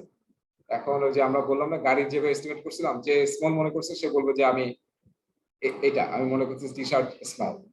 আর যারা 8 বলছিল তারা কি মিডিয়াম মনে করছিল, তারা এখানে দিবে যে গাড়িটা বানাতে এত স্টোরি পয়েন্ট লাগে। তারপর আমরা ওই যে ডিসকাস করে ঠিক করবো যে কোনটা আসলে আমাদের এস্টিমেশন হওয়া উচিত। So T shirt citing another estimation technique. তাই এখানে আমরা এস্টিমেশন টেকনিক কি দেখলাম? প্ল্যানিং প্রকার, স্টোরি, টি শার্ট সাইজিং, ঠিক আছে, তারপরে স্টোরি পয়েন্টিং, এবং হচ্ছে আপনার মডিফাইড ফিবোনাচি সিকোয়েন্স, যেটা আমরা গত ক্লাসে আলোচনা করেছিলাম। আর এক্সপি মেটাফোর নিয়ে আমি আলোচনা করছি, মেটাফোর ইউজ করা। তারপর প্রোডাক্ট বক্স নিয়ে আমি আলোচনা করছি, যে প্রোডাক্ট বক্স দিয়ে আমরা কিভাবে আসলে যে প্রোডাক্টটা তৈরি করতে যাচ্ছি তার ফিচার ফাংশনালিটি আমরা কিভাবে আইডেন্টিফাই করি, সেটা হচ্ছে বক্স। আমরা একদম রিয়াল বক্স নিয়ে আমরা ড্র করার চেষ্টা করি যে আসলে কি কি ফিচার থাকলে কাস্টমার এটাকে পিক করবে, ঠিক আছে। সো এটা হচ্ছে আমাদের লাস্ট স্লাইড। কি বলছে যে team charter can specify how team chooses to handle certain scenarios and disagreements when they arise. আর কনসেনসাস করার জন্য আমরা বিভিন্ন টেকনিক ইউজ করতে পারি। সো অ্যাজাইল টিম ইউজ করে হচ্ছে প্রোডাক্ট ভিশন স্টেটমেন্ট বা ভিশন, আর আমরা ট্রেডিশনাল বা প্রেডিক্টিভ প্রজেক্ট ম্যানেজমেন্ট আমরা ইউজ করি চার্টার, সবার ভিশনকে সেট করার জন্য, ঠিক আছে। সেই হচ্ছে আমাদের লেসন শেষ। আজকে কে জয়েন করলো না দেখি না, আমরা 4 জনই ক্লাস করে যাচ্ছি নাকি? সবাই আছি না আবার ঘুমায় পড়লাম? জি জি, আজকে তো খুবই সবচেয়ে সবাই ঘুরতে গেল নাকি সবাই? পার্টিসিপেশন এত কম। অলরাইট, সো আমরা এখন আসলে নতুন লেসন শুরু করবো। লেসন 2 শুরু করবো আমরা। সো লেসন 2 তে আমরা একটু আমি আপনাদেরকে দেখাই যে লেসন 2 তে আসলে কি কি টপিক আছে। লেসন 2 টপিকটা আসলে সবচেয়ে বড় টপিক এবং সবচেয়ে ইম্পর্টেন্ট টপিক সেখানে আছে। এটা আসলে প্রসেস নিয়ে এবং প্ল্যানিং নিয়ে। আমাদের আমি যে ফার্স্ট ক্লাসে আপনাদের দেখিয়েছিলাম যে আমরা যখন প্রজেক্ট করি, আমি এই যে ছবিটা দেখাচ্ছিলাম আপনাদেরকে, আমি একটু শেয়ার করি স্ক্রিনটা। শেয়ার স্ক্রিন,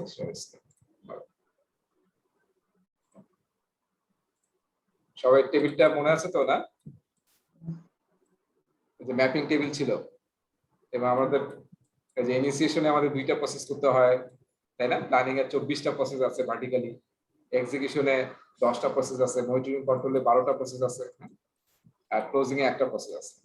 তো আমরা এখন যে লেসন 2 এবং লেসন 3 পড়ব, দুইটাই আসলে পুরো পিএম বকের সাথে বেশি কানেক্টেড।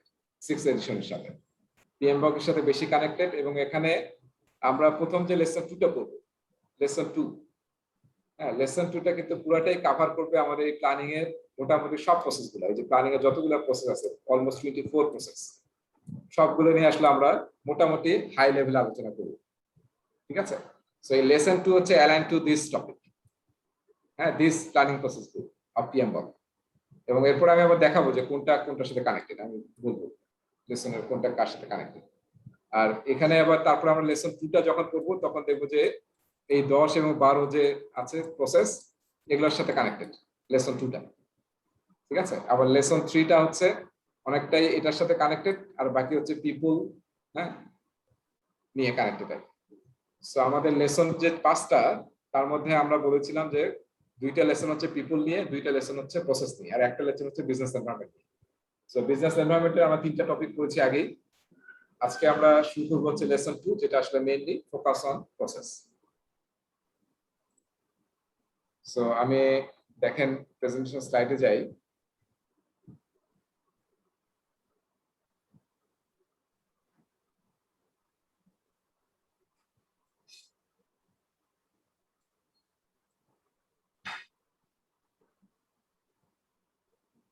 সবাইকে দেখতে পাচ্ছি স্টার্টিং দ্য প্রজেক্ট। মানে এখন স্টার্টিং দ্য প্রজেক্ট নামটা একটু খুব সহজ করা হয়েছে, আসলে হচ্ছে প্রজেক্টের প্ল্যানিং করা। আমরা কিন্তু লাস্ট টপিকে আলোচনা করছিলাম প্রজেক্ট চার্টার নিয়ে, তাই না? প্রজেক্ট চার্টার কিংবা ভিশন স্টেটমেন্ট, যেটা দিয়ে আসলে আমরা উই অলরেডি গট, হ্যাঁ, গো হেড পারমিশন। মানে এখন আমরা প্রজেক্ট শুরু করতে পারবো, আমাদের ইনিশিয়েশন শেষ। এখন আমরা কি করবো? প্ল্যানিং করবো, রাইট? সো আমাদের এখন প্ল্যানিং করতে হবে। প্ল্যানিং এর মধ্যে আমি বলছিলাম যে এটা হচ্ছে সবচেয়ে বড় টপিক, এবং আমার বেশ সময় লাগবে হয়তো পড়ানোর জন্য। এক একটা টপিক বেশ বড়, এবং এক একটা টপিক দেখা যায় পিএমবক এক একটা চ্যাপ্টার কভার করছে। সো আমরা কিন্তু পিএমবকে অত ডিপলি যাব না, হ্যাঁ, যতটুকু আপনি হাই লেভেল নলেজটাই আমাদের দরকার, একদম ডিপ দরকার নাই। ডিপ যদি নিতে পারেন তাহলে খুবই ভালো। আচ্ছা, এখানে দেখেন 9টা টপিক। 9টা টপিকের মধ্যে কিন্তু প্রথম টপিকটা অলরেডি আমরা পড়ছি, ঠিক আছে? Appropriate project methodology, methods and practices. এটা আমি যখন অ্যাজাইলের ডিসকাশন শুরু করি সেকেন্ড বা থার্ড ক্লাসে, তখন আমরা পড়েছিলাম না যে লাইফ সাইকেল, মনে আছে? লাইফ সাইকেল কয় ধরনের? প্রেডিক্টিভ, হ্যাঁ, প্রেডিক্টিভ আমরা দেখেছিলাম। এক মাথা ছিল প্রেডিক্টিভ, আর এক মাথা ছিল অ্যাজাইল, আর মাঝখানে হচ্ছে আপনার ইনক্রিমেন্টাল, ইটারেটিভ, ইনক্রিমেন্টাল আর হাইব্রিড, তাই না?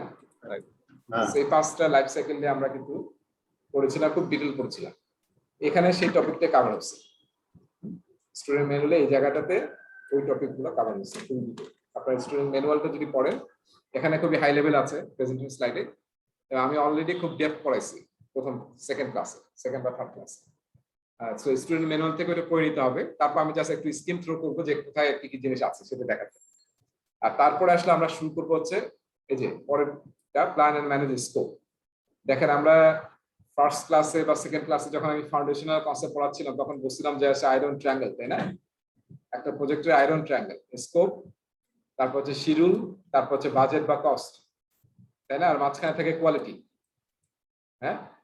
সো এখানে দেখেন প্রথম যে 4টা টপিক, একটা হচ্ছে স্কোপ নিয়ে, পরেরটা শিডিউল নিয়ে, পরেরটা বাজেট আর রিসোর্স, যেটা আমি কস্ট বলতেছি, বাজেট, আর একটা হচ্ছে কোয়ালিটি। সেই কোর 4টা টপিক কিন্তু একদম সব মানে প্রজেক্ট ম্যানেজমেন্টের একদম কোর কনসেপ্টস। সো আমরা এই কোর কনসেপ্টগুলো এখানে দেখবো, এবং এটা আসলে মেইনলি প্ল্যানিং। প্ল্যানিং বলতে আসলে আমরা কি বুঝি? প্রজেক্ট প্ল্যানিং বলতে আসলে আমরা কি বুঝি? কি প্ল্যান করা? তানভীর বা কেউ একটু বলেন যে প্রজেক্ট প্ল্যানিং বলতে আসলে আমরা কিভাবে কাজটা করবো? এটার মধ্যে আসলে কি কি থাকে? প্রজেক্ট প্ল্যানিং কিন্তু একটা ছোট বিষয় না, বেশ বিরাট বিষয়। হ্যাঁ, তার মানে আপনার দেখেন এই যে এখানে যতগুলো টপিক আছে সবগুলো কিন্তু প্ল্যানিং রিলেটেড। ওই যে আমাদের 10টা নলেজ এরিয়া মনে আছে, 10 নলেজ এরিয়াস আমরা বলছিলাম, ইন্টিগ্রেশন, এই সব জায়গায় কিন্তু আপনাকে প্ল্যান করতে হবে। আপনার স্কোপ কিভাবে আইডেন্টিফাই করবেন, কিভাবে স্কোপটা প্ল্যান করবেন, হ্যাঁ, তারপর স্কোপটা কিভাবে সাইন আপ দিবেন, তারপর স্কোপটা কিভাবে ডেলিভারি দিবেন, সবগুলো প্ল্যানিং করতে হবে। স্কোপের প্ল্যানিং করতে হবে, শিডিউলিং এর প্ল্যানিং করতে হবে। অনেকেই প্রজেক্ট প্ল্যান বলতে শুধু বোঝে হচ্ছে শিডিউলিং করা, গ্যান্ট চার্ট তৈরি করা। এটা কিন্তু খুবই একটা মানে লিমিটেড কনসেপ্ট।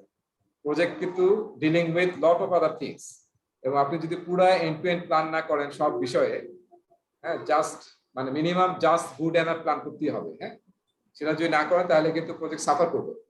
আমাদের বেশিরভাগ যারা প্রজেক্ট ম্যানেজ করে অনেক জায়গায়, তারা আসলে দে অনলি নো যে আমি হচ্ছে আমার এই কাজটা করতে হবে, আর আমার হচ্ছে এটা শিডিউল, আর টাকা হচ্ছে এত, এর বাইরে তা কিছু জানে না, এরকম ঘটে কিন্তু। So আমরা কিন্তু শিখবো যে আসলে প্ল্যানের মধ্যে স্কোপ নিয়ে প্ল্যান করতে হবে, শিডিউল নিয়ে প্ল্যান করতে হবে, টাকা পয়সা নিয়ে প্ল্যান করতে হবে, এবং রিসোর্স, মানুষ, ম্যাটেরিয়াল নিয়ে প্ল্যান করতে হবে, কোয়ালিটি এনশিওর করতে হবে আমার প্রোডাক্টের, আমার ডেলিভারেবলস এবং আমার প্রজেক্টের। তারপর হচ্ছে ইন্টিগ্রেট করতে হবে সমস্ত প্ল্যানিং অ্যাক্টিভিটিকে, প্রকিউরমেন্ট প্ল্যান করতে হবে, ভেরি ইম্পর্টেন্ট, গভর্নেন্স সেট করতে হবে প্রজেক্টে, সেটাও একটা বড় প্ল্যানিং, গভর্নেন্স সেট করা। তারপরে প্রজেক্ট আমি কিভাবে ক্লোজ করবো, এর সাথে আরো দুইটা জিনিস অ্যাড হবে যেটা আমি নেক্সট লেসনে পড়াবো, একটা হচ্ছে রিস্ক, একটা হচ্ছে কমিউনিকেশনস। ঠিক আছে? আর এখানে দেখেন স্টেক হোল্ডার নিয়ে নাই, স্টেক হোল্ডার নিয়ে কিন্তু আমরা প্রথম টপিকই পড়েছিলাম বিল্ড এ টিমে, এবং নেক্সট লেসনেও আমরা অনেকগুলো টপিক করবো যেটা communication related, stakeholder related. So এই কয়েকটা প্ল্যানিং কিন্তু করতে হবে, তাহলে কিন্তু অনেকগুলো প্ল্যানিং এর বিষয়। হ্যাঁ, এই 10টা নলেজ এরিয়াই কিন্তু আসলে আমাদেরকে প্ল্যানিং করতে হবে, নাহলে প্রজেক্ট কিন্তু ভালো করা যাবে না। সো এটা নিয়ে আসলে আমরা লেসন 2 এবং লেসন 3 আলোচনা করব। Alright, so let's see first topic, যেটা আমরা অলরেডি দেখেছি, ফলে আমি জাস্ট স্ক্রিন থ্রো করব। Determine appropriate project methodology, methods and practice. এটা অ্যাপ্রোপ্রিয়েট প্রজেক্ট মেথোডোলজি কেন বলছি? সব প্রজেক্টে কিন্তু সব মেথড ইউজ করা যাবে না, তাই না? আমরা দেখেছি না, একটা ভিডিও দেখাইছিল, সব প্রজেক্টে অ্যাজাইলে ইউজ করা যাবে না, আবার সব প্রজেক্টে মানে ওই প্রেডিক্টিভে ইউজ করাটা ঠিক হবে না, আবার কোন কোন প্রজেক্ট প্রেডিক্টিভই সবচেয়ে ভালো রেজাল্ট দেবে। সো দুইটাই কিন্তু প্রেডিক্টিভ বা অ্যাডাপটিভ যাই বই না কেন, দুইটাই কিন্তু আমাদের valid technique, valid life cycle এবং অলরেডি প্রুভেন লাইফ সাইকেল। আমরা হাজার হাজার বছর ধরে প্রেডিক্টিভ ফলো করে কিন্তু আমরা প্রজেক্ট ডেলিভারি দিয়ে আসছি, তাই না? আর অ্যাজাইল তো জাস্ট 2001 সালে আসলো, তার আগে কি প্রজেক্ট হয় নাই? পুরো ওয়ার্ল্ডে তো হাজার হাজার প্রজেক্ট হচ্ছে, তখন কিন্তু সবাই প্রেডিক্টিভ মেথডে প্রজেক্টটা করেছে। এখন যেহেতু আসলে মার্কেট কন্ডিশন এত কুইকলি সুইচ করে, রিসোর্স সুইচ করে, তারপর অনেক কিছু আছে ব্যাপার, তো যেটা আসলে আমরা খুবই রেডিকাল চেঞ্জ দেখতেছি, সেটাকে কোপ আপ করার জন্য আমরা অ্যাজাইলের অনেক মেথড ইউজ করতে পারি, এবং সেটা সব জায়গায়ও করা যাবে না, যেখানে আসলে আমরা ইটারেটিভ এবং ইনক্রিমেন্টাল করতে পারবো, দ্রুত ফিডব্যাক নেওয়া দরকার, এমভিপি তৈরি করা যাবে। আমরা যদি অ্যাজাইল বলি, দেখেন তো কয়েকটা জিনিস মাথায় আসে না, একটা হচ্ছে ভ্যালু, ফার্স্ট ভ্যালু ডেলিভারি, তাই না? পুরো অ্যাজাইল কিন্তু কয়েকটা শব্দের মধ্যে বারবার ঘুরে ফিরে বলতেছি আমরা। একটা হচ্ছে ভ্যালু ক্রিয়েট করতে হবে, সব প্রজেক্টে ভ্যালু ক্রিয়েট করে, কিন্তু অ্যাজাইল চাচ্ছে ফাস্ট তৈরি করতে, হ্যাঁ, ভেরি ফাস্ট। দেন হচ্ছে আরেকটা হচ্ছে ইটারেটিভ হতে হবে, তাই না? একটা হচ্ছে ইনক্রিমেন্টাল হতে হবে, কুইকলি আমরা এমভিপি তৈরি করবো, ভ্যালু তৈরি করবো, ইনক্রিমেন্ট তৈরি করবো। আরেকটা কি, আমরা ফিডব্যাক নেবো কাস্টমারকে, কুইকলি কাস্টমার ফিডব্যাক নেবো, তার মানে কি কাস্টমারকে আমরা আরো বেশি ইনভলভ করছি। সেই 4-5টা কনসেপ্টে কিন্তু মেইন কনসেপ্ট আপনি যখন অ্যাজাইল ইউজ করবেন। এটা এমন না যে আমরা অন্য জায়গায় ইউজ করতে পারবো না, এই কনসেপ্টগুলো যেটা আমরা শিখেছি এটা কিন্তু আমরা এখন প্রেডিক্টিভ যেখানে পসিবল সেখানে আমরা ইউজ করি। সো আমাদের কোন প্রজেক্টে কোন মেথোডলজি করতে হবে সেই টেইলরিং এটা আমাকে ডিসাইড করতে হবে, হ্যাঁ, আমাদের টিম ডিসাইড করবে যে কোনটা ইউজ করা উচিত, এবং অর্গানাইজেশনের পারমিশন নিয়ে we have to start that. So এখানে দেখেন আমরা কি কি দেখবো। তো এখানে আমরা বিজনেস কেস, মনে আছে বিজনেস কেস নিয়ে আলোচনা করেছিলাম। বিজনেস কেস মানে হচ্ছে জাস্টিফিকেশন অফ দ্য প্রজেক্ট, এবং ওর মধ্যে কি কি কন্টেন্ট থাকে সেটা কিন্তু আমরা দেখেছি, তাই না? একটা টপিকও পড়েছিলাম আমরা লেসন 5 এ। সেখানে কিন্তু আমরা বিজনেস কেসে কি কি ইনগ্রেডিয়েন্টস থাকে, কি কি আউটলাইন থাকে সেটা কিন্তু আমরা দেখেছি। সো বিজনেস কেস এবং বিজনেস নিডস ডকুমেন্ট, যেটাকে আমরা অনেক সময় ফিজিবিলিটি স্টাডি ডকুমেন্ট বলি। তো এই জিনিসগুলো আমাদের, হ্যাঁ, আমাদেরকে আসলে হেল্প করবে ডিসাইড করার জন্য আমরা কোন ধরনের প্রজেক্ট আমাদের করা উচিত। আচ্ছা, তারপর হচ্ছে প্রজেক্ট ইমপ্লিমেন্টেশন প্ল্যান, যেটা নিয়ে আসলে আমরা এখন শুরু করবো, যে আসলে কিভাবে প্রজেক্ট ইমপ্লিমেন্ট করবো, তার জন্য স্কোপ, শিডিউল, কস্ট সব প্ল্যানিং করবো। রোলিং ওয়েব প্ল্যানিং শব্দটা আমরা ইউজ করেছি, তাই না? রোলিং ওয়েব প্ল্যানিং, যেটা আসলে প্রেডিক্টিভ অ্যাজাইল সব জায়গায় ইউজ করা হয়, মানে হচ্ছে যেটা নিয়ার টার্ম, যে জিনিসটা নিয়ার টার্ম কাছে, সেগুলো আমরা আরো ডিটেইলে প্ল্যান করি, আর যেটা ফিউচারে হবে, হ্যাঁ, সেটা আমরা পরে ডিটেইলে যাব, ওটা হাই লেভেলে লিখে দেবো, সেই জন্য আমরা ওটা হাই লেভেলে লিখে দেবো, পরে গিয়ে আমরা আরো ডিটেইল প্ল্যান করব, সেটাকে বলা হচ্ছে রোলিং ওয়েব প্ল্যানিং। এটা আমরা সব জায়গায় করি, আমাদের লাইফেরও প্ল্যানিং কিন্তু আমরা এইভাবে করি, তাই না? আমাদের হয়তো পুরো বছরের একটা প্ল্যান আছে, পুরো লাইফের একটা প্ল্যান আছে, কিন্তু আমরা কি করি, আমরা লাইফের প্ল্যান নিয়ে দিবা স্বপ্ন দেখলে হবে? আমাকে কিন্তু প্রতি বছরই আমাকে আসলে ছোট ছোট প্ল্যান সেট করতে হবে, এবং এটা ডিটেইল করতে হবে, যেটা আমি অ্যাচিভ করার জন্য কি কি করতে হবে। সো সেটা হচ্ছে রোলিং ওয়েব প্ল্যানিং, ঠিক আছে? সো আমি যেটা নেয়ার টার্ম সেটা আগে ডিটেল প্ল্যানিং করব, যেটা ফিউচার টার্ম সেটাকে আমরা হায়ার লেভেলে রেখে দেবো, পরে যখন ডেটা আসবে বা করতে যাবো আমরা ওটা, তার আগে আমরা ডিটেল প্ল্যানিং। এবং রোলিং ওয়েভ শব্দটা শুনলেই কিন্তু আমরা কি ওয়েভ, তাই না, ঢেউ। হ্যাঁ, রোলিং ওয়েভ প্ল্যানিং, বড় বড় ঢেউ দেখি। কক্সবাজারে সবাই গেছেন না? কক্সবাজারে, হ্যাঁ, কক্সবাজারে কিন্তু অনেক সময় খুব বড় মানে মানে ইয়াও ঘটে যায়, তাই না, ডেঞ্জারাস। দেখা যায় একটু বেশি ভিতরে যান নাই আপনি, একটু হয়তো সামনে গিয়েছেন, দেখে যে ঢেউ কিন্তু আপনাকে একদম ডুবিয়ে নিয়ে চলে যাচ্ছে, তাই না? সো মানে এই যে যারা সাঁতার টাতার জানে না, দেখা যায় তারা কিন্তু এর মধ্যে হঠাৎ একটু সাহস দেখাতে গিয়ে আরো বিপদে পড়ে যায়। সো রোলিং ওয়েভ প্ল্যানিং এর সাথে ওয়েভ মানেটা কি আসলে? আমরা দেখেন, আমরা যখন সমুদ্রের তীরে দাঁড়াই, দেখেন ঢেউগুলো কিন্তু অনেক বড় আসে, তাই না? তারপরে কি হয়, যখন আপনার পায়ের কাছে চলে আসে তখন দেখবেন যে সেটা ফেনা হয়ে যাচ্ছে, তাই না? তার মানে কি, মানে রোলিং করে করে কিন্তু স্মুথ হয়ে হচ্ছে। সো আপনি আসলে বিগ চাঙ্ক প্ল্যান করাটা খুব টাফ। আপনি আস্তে আস্তে যেটা নেয়ার টার্ম সেটা আসলে আপনি প্ল্যান করেন, তাহলে easily you can do the planning.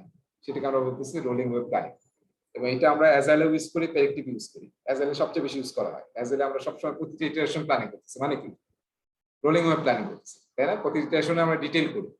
তার আগে প্রোডাক্ট ব্যাকলগ বলেন বা বাকি যে কথাগুলো বলছি, রিলিজ প্ল্যানিং, রোড ম্যাপ, সবই কিন্তু অনেক হাই লেভেল। যখন ইটারেশনে যাচ্ছি আমরা, তখনই আসলে আমরা আরো ডিটেইলে যাচ্ছি ওই ইটারেশনের জন্য। সো এটাকে আমরা এ ফর্ম অফ প্রোগ্রেসিভ ইলাবোরেশন বলি, তাই না? প্রোগ্রেসিভলি আমরা এলাবোরেট করছি, ঠিক আছে? সো প্রোগ্রেসিভ ইলাবোরেশনের একটা ডেফিনিশন এখানে দেওয়া আছে, যেটা হচ্ছে একটা ইটারেটিভ প্রসেস, যেটা আসলে আমরা লেভেল অফ ডিটেইলটা করি যখন আমরা সামনে যেতে থাকি, তখন আমরা লেভেল অফ ডিটেইল করি, সেটা হচ্ছে প্রোগ্রেসিভ এলাবোরেশন। আচ্ছা, তারপরে আমরা দেখেন এই জিনিসগুলো আলোচনা করেছি, অ্যাজাইল, প্রেডিক্টিভ, হাইব্রিড। আমি যাব না এখানে, কারণ ওখানে আমরা পড়িয়েছিলাম এবং সব আমরা অলরেডি জানি। Predictive, hybrid, adaptive. তারপরে প্রেডিক্টিভ লাইফ সাইকেল কাকে বলে, তারপরে হচ্ছে কোন কোন জায়গায় আমরা প্রেডিক্টিভ লাইফ সাইকেল ইউজ করি। আমি একটা টেবিলে পড়াইছিলাম আপনাদেরকে, ফিক্সড যেখানে আমরা ইউজ করি, হ্যাঁ, ফিক্সড রিকোয়ারমেন্টস। তারপরে অ্যাক্টিভিটি গুলো একবারই পারফর্ম করা হয় এবং একবার ডেলিভারি হয়, সিঙ্গেল ডেলিভারি হয়। আর অ্যাডাপটিভ আবার উল্টা হয়, তাই না? যেখানে বেশি চেঞ্জ, সেটাকে আমরা অ্যাডাপটিভ ইউজ করি, চেঞ্জ ড্রিভেন হয়। আর হাইব্রিডটা আমরা ইউজ করি যখন মিক্সচার করা সম্ভব, কিছুটা প্রেডিক্টিভ কিছুটা অ্যাজাইল হবে, তখন আমরা হাইব্রিড ইউজ করি, ঠিক আছে? হাইব্রিড মেথডটা আবার অনেক সময় ইউজ করা হয় যখন আমরা নতুন কিছু অ্যাডাপ্ট করতে চাই। ধরেন আমরা এখন অ্যাজাইল প্র্যাকটিস করা শুরু করবো, এতদিন মধ্যে প্রেডিক্টিভ করছি, তাহলে কি একবারে অ্যাজাইলে না গিয়ে আমরা স্টেপ বাই স্টেপ যেতে পারি। কিছু প্রজেক্ট হতে অ্যাজাইলে শুরু করলাম, বা প্রজেক্টে কিছু পার্ট অ্যাজাইলে শুরু করলাম, এইভাবে আমরা ধীরে ধীরে আগালাম। সেটাও সেই ক্ষেত্রেও আমরা হাইব্রিড ইউজ করতে পারি। আচ্ছা, এই সব জিনিসগুলো আমরা আসলে পড়েছি আগে, এই জন্য আমি যাবো না, জাস্ট দেখলাম যে আসলে আমরা সব পড়েছি কি। দেখেন এই সব পড়ছি আমরা, তাই না? ইটারেটিভ, ইনক্রিমেন্টাল সব পড়ছি। সো এইটা শেষে দেখবেন যে কয়েকটা এক্সারসাইজ আছে। লেটস সি, আমরা একটু এক্সারসাইজে যাই। স্টুডেন্ট ম্যানুয়ালে আমরা একটু ওপেন করবো এখন। আমরা কোন টপিকে শুরু দেখলাম দেখেন, হাই পারফরমিং টিম শেষ, আমরা আছি স্টার্টিং দ্য প্রজেক্টে। এখানে প্রথম যে টপিকটা, determine appropriate methodology, methods and practice. এখানে দেখেন শেষে প্রশ্ন আছে, সবাই দেখতে পাচ্ছেন আমার স্ক্রিন? স্টুডেন্ট ম্যানুয়াল, রাজু আপনি দেখতে পাচ্ছেন তো? আজকে লেট হয়ে গেল না, রাজু আহমেদ? আচ্ছা, এখানে দেখেন একটা সিনারিও দেওয়া আছে এবং বলা হয়েছে যে আমাদের অ্যাজাইল, প্রেডিক্টিভ বা প্ল্যান ড্রিভেন, তারপর হচ্ছে ইটারেটিভ, ইনক্রিমেন্টাল আমরা লাইফ সাইকেল ইউজ করতে পারি, ঠিক আছে? সো যেহেতু আমি প্রজেক্ট ম্যানেজমেন্ট কনসালটেন্ট এবং আমি সবকিছু ভালো জানি, আমাকে বলা হয়েছে যে আমি এখানে কয়েকটা সিনারিও দেওয়া হয়েছে, যে কোন সিনারিও টাইপের প্রজেক্টে কোন মেথডটা সবচেয়ে ভালো অ্যাপ্রোপ্রিয়েট হবে, সেটা আপনাকে আইডেন্টিফাই করতে বলছে। সো দেখেন তো, আমরা যদি এখানে 5টা প্রশ্ন আছে, 2 থেকে 6 নম্বর মতো 5টা প্রশ্ন আছে। লাস্টেরটা দিয়ে শুরু করি, উল্টা দিক থেকে। 6 নম্বরটা দেখা যাচ্ছে, you are asked to advise. Tanvir বলেন তো এটা কি, মানে পড়েন এবং অ্যান্সার দেওয়ার চেষ্টা করেন, কি হবে এটা অ্যান্সার?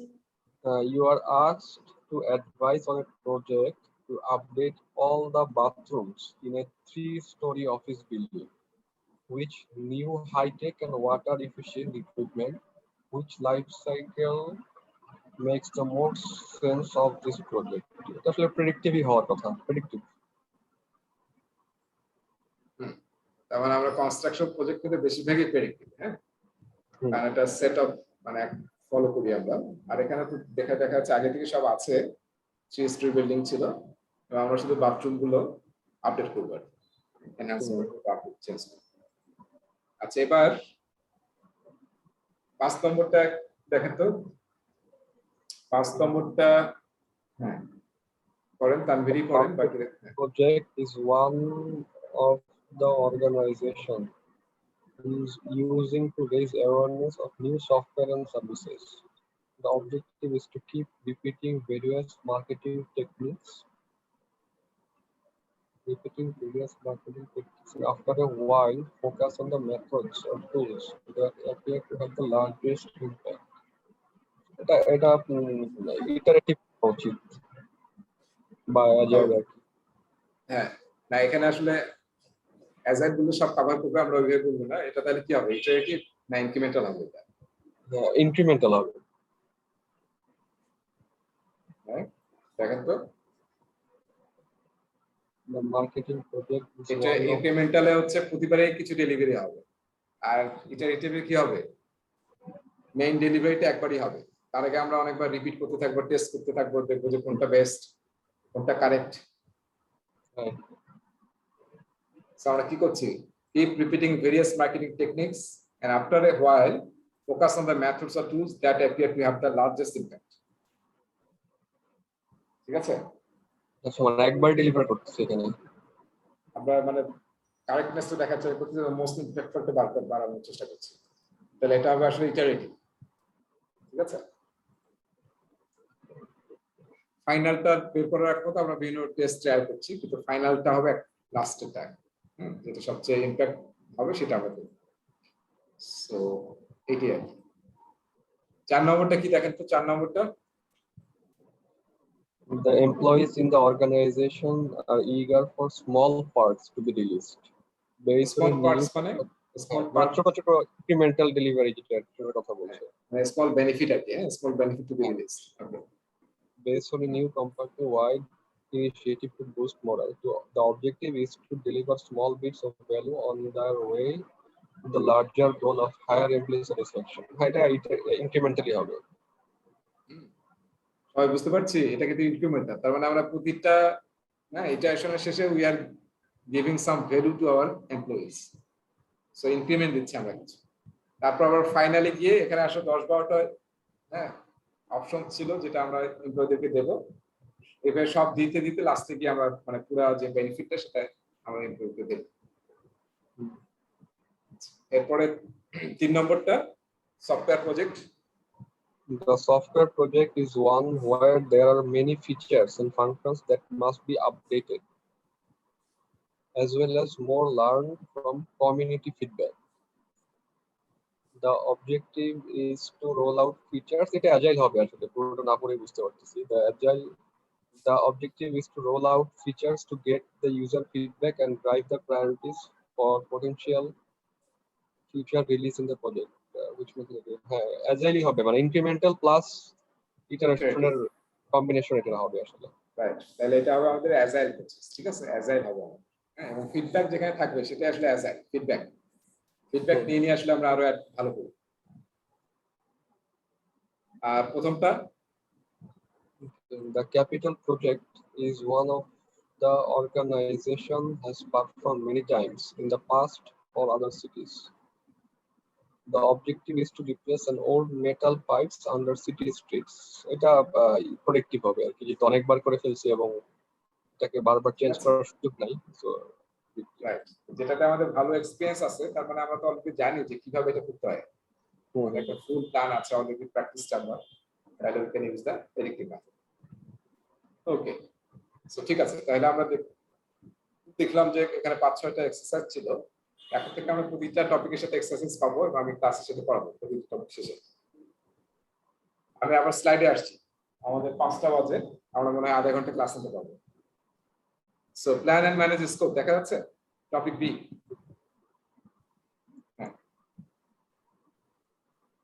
স্কোপ যখন আমরা বলবো, দেখেন আমি কিছু ডিসকাশন এখানে করি, সেটা হচ্ছে যে স্কোপ মানে কি। আমি বলেছিলাম স্কোপ মানে হচ্ছে হোয়াট অফ দ্য প্রজেক্ট, আমরা প্রজেক্টে কি করতে চাই, what will be the output, what will be the deliverables, সেটা হচ্ছে আমাদের স্কোপ। সেই স্কোপটা আমরা যে চ্যাপ্টারটা পড়তেছি, এটা আসলে মেইন ফোকাস হচ্ছে আইডেন্টিফাই করা যে আমাদের স্কোপ কি, একদম ডিটেল আইডেন্টিফাই করা। এতক্ষণ কত আলোচনা করছি, চার্টা সব হাই লেভেল ছিল, এখন আসলে আমরা একদম একদম ডিটেইলে যাব। সো স্কোপে আমরা এবং এই চ্যাপ্টারটা fully connected with PMBOK 5th edition 6th edition chapter number 5, হ্যাঁ, প্রজেক্ট স্কোপ ম্যানেজমেন্ট। সো ওখানে যত আলোচনা হয়েছে ওটারই কিন্তু এখানে খুবই সামারাইজ, হাই লেভেল এবং খুবই সহজভাবে আলোচনা আছে, এবং সব প্রসেস ওখানে যেগুলো আছে সেই প্রসেসগুলো এখানে আলোচনা আমরা দেখব। আচ্ছা, তাহলে প্ল্যান এন্ড ম্যানেজ স্কোপে আমাদের কিছু আগে ডেফিনেশন জানা দরকার, এবং প্ল্যান এবং ম্যানেজ স্কোপের আরেকটা টার্গেট হচ্ছে, সেটা হচ্ছে বাউন্ডারি সেট করা। বাউন্ডারি সেট করা মানে কি, যে what is in my project and what is outside of my project, সেটা ক্লিয়ার লাইন ডিফাইন করা। আদারওয়াইজ কি হবে, আপনি যদি এরকম লাইন ডিফাইন করতে না পারেন, হ্যাঁ, তাহলে কিন্তু দেখা যাবে খালি চেঞ্জ আসতেছে, খালি আপডেট করতে হচ্ছে। সো আমাদের ট্রাই করতে হবে as many as possible, যাতে আমরা কাস্টমারের সমস্ত রিকোয়ারমেন্টকে ক্লিয়ারলি আইডেন্টিফাই করতে পারি এবং এলিসিট করতে পারি সেই রিকোয়ারমেন্টকে। হ্যাঁ, তো সেটা হচ্ছে আমাদের একটা স্কোপ ম্যানেজমেন্ট। আচ্ছা, স্কোপে একটা কয়েকটা ডেফিনেশন একটু আমাদের জানতে হবে, সেটা হচ্ছে এই যে স্কোপকে আসলে দুই ভাগে ভাগ করা যায়, অথবা রিকোয়ারমেন্ট থেকে কিন্তু আমরা স্কোপ বলি। দুইটা শব্দ একটু খেয়াল করেন, একটা হচ্ছে রিকোয়ারমেন্টস আর একটা হচ্ছে স্কোপ। আমি এইভাবে সহজভাবে বলানো যায়, রিকোয়ারমেন্ট হচ্ছে র, আপনি বিভিন্ন ডকুমেন্ট থেকে পাচ্ছেন, বিভিন্ন মিটিং থেকে পাচ্ছেন, ডিসকাশন থেকে পাচ্ছেন। আর স্কোপটা হচ্ছে যেটাকে আসলে আমরা মোর ফর্মালাইজ করে ফাইনাল ডকুমেন্ট বানাচ্ছি, হ্যাঁ, বেসড অন দিস রিকোয়ারমেন্ট, সেটাকে আমরা বলি স্কোপ। এবং আমরাটা সাইন করে নেই কাস্টমার দ্বারা, কেন, যাতে ওই রিকোয়ারমেন্টটা ফিক্স হয়ে যায়, এটা আমাদের মেইন রিকোয়ারমেন্ট। আচ্ছা, এখন স্কোপ রিকোয়ারমেন্টকে দুই ভাগে ভাগ করা যায় এবং স্কোপকে দুই ভাগে ভাগ করা যায়। আমি স্কোপটা বলি, তাহলে আপনি বুঝতে পারবেন। সেটা হচ্ছে যে একটাকে বলা হয় প্রোডাক্ট স্কোপ, শব্দটা একটু খেয়াল করেন। একটা হচ্ছে প্রোডাক্ট স্কোপ। প্রোডাক্ট স্কোপ মানে কি, আমরা যে প্রোডাক্টটা বানাতে চাচ্ছি বা যে আউটপুট বা ডেলিভার বানাতে চাচ্ছি সেইটার স্কোপ। আরেকটা হচ্ছে প্রজেক্ট স্কোপ। এই দুইটা একটু আলাদা করা হয়েছে, কেন আলাদা হয়েছে একটু পরে বলতেছি। এবং সেটা কোনো এরকম কোনো নিয়ম নাই যে আপনার আসলে আপনাকে আলাদা করেই করতে হবে বা চিন্তা করতে হবে, এরকম না। আমরা আসলে আমাদের প্রজেক্ট ম্যানেজমেন্টে বেশিরভাগ সময় প্রজেক্ট স্কোপ বলতে সবকিছু বুঝি, যে আমরা প্রজেক্টে কি করতে চাই সেটা হচ্ছে প্রজেক্ট স্কোপ। কিন্তু পিএমবক এখানে একটা ছোট মানে সূক্ষ্ম একটা লাইন টানছে, প্রোডাক্ট স্কোপ মানে হচ্ছে আমি যে প্রোডাক্টটা বানাতে যাচ্ছি তার ফিচার এন্ড ফাংশনালিটিস, সেটার ফিচার এন্ড ফাংশনস, ঠিক আছে, সেটাকে আমরা বলতেছি প্রোডাক্ট স্কোপ। ফর এক্সাম্পল, আমরা একটা 5 তলা বাড়ি বানাবো, তাহলে 5 তলা বাড়ি, তাহলে এটা কি 5 তলা শব্দটাই তো হচ্ছে যে মানে আমি প্রোডাক্ট স্কোপ নিয়ে বলছি যে আমার বাড়িটা 5 তলা হবে। তারপরে কি বললাম, যে আমার প্রতিটা তালায় এত স্কোয়ার ফিট হবে, সে 2000 স্কোয়ার ফিট হবে। আমার সামনে একটা উঠান থাকবে যেটা এত স্কোয়ার ফিট, 40% জায়গা আমরা ছেড়ে দেবো ফর এক্সাম্পল, এবং সেটা এত, ঠিক আছে। নিচ তলাটা আমরা গ্রাউন্ডে আর একটা ফ্লোর করবো, যেটাতে আসলে আমাদের গ্যারেজ বা পার্কিং থাকবে। দেখেন সেগুলো কি বলতেছি আমি, দেখেন তো, সব প্রোডাক্ট ফিচার বলতেছি, তাই না। এবং আমি বললাম যে ছাদে আমাদের একটা হ্যাঙ্গিং প্লেস থাকবে এবং কিডস জোন থাকবে, যেখানে বাচ্চারা খেলবে, বড়রা হ্যাঙ্গিং জোনে চা খাবে, হ্যাঁ, কথা কথা গল্প করবে, এরকম থাকবে, ঠিক আছে, বা ছাদ কৃষি করবে। হ্যাঁ, এই যে আমি আমার প্রোডাক্টের যে ফিচার এবং ফাংশনালিটি বলতেছি, সেটাকে বলা হচ্ছে প্রোডাক্ট স্কোপ। আর এই প্রোডাক্ট স্কোপটা ডেলিভারি দেওয়ার জন্য আমরা এখন কি করবো বলেন তো। এখন আমরা স্ট্রাকচার ডিজাইন করব না, আর্কিটেকচার ডিজাইন করব না, তারপরে পাইলিং করব, ফাউন্ডেশন করব। তাহলে এই স্কোপকে, এই ফিচার এবং ফাংশনালিটিকে, প্রোডাক্ট স্কোপকে ডেলিভারি দেওয়ার জন্য আমরা যে সমস্ত কাজ করি রিলেটেড টু প্রজেক্ট, সেটাকে বলা হয় প্রজেক্ট স্কোপ। বুঝতে পারছি? তার মানে একটা কিন্তু একটাকে হেল্প করে আর কি। প্রোডাক্ট স্কোপই আমাকে বলে দিবে যে আমাকে আসলে কি কি করতে হবে, আর আমি যখন এই সব কাজ করব, প্রজেক্ট স্কোপ ডেলিভারি দেবো, তখন আসলে আলটিমেটলি প্রোডাক্ট স্কোপই ডেলিভারি হবে। ঠিক আছে? সো আমরা কিন্তু নিজেরা প্রজেক্ট ম্যানেজমেন্টের শব্দটা এইভাবে আলাদা আলোচনা করি না যে প্রোডাক্ট স্কোপ কি বলো, প্রজেক্ট স্কোপ কি বলো, এরকম না। আমরা আসলে ইউজ করি একটাই শব্দ, প্রজেক্ট স্কোপ। এখন আমরা একটু মনে রাখি, প্রজেক্ট স্কোপ মানে প্রজেক্টের যত কাজ আছে সেটার স্কোপ, একটা হচ্ছে প্রোডাক্ট যেটা আমরা বানাচ্ছি বা আউটপুট বা ডেলিভার বানাচ্ছি সেটারও স্কোপ, ফিচার, ফাংশনালিটি, সবকিছু, যে সবকিছু মিলিয়ে আমরা বলতেছি প্রজেক্ট স্কোপ। কারো প্রশ্ন আছে এখানে?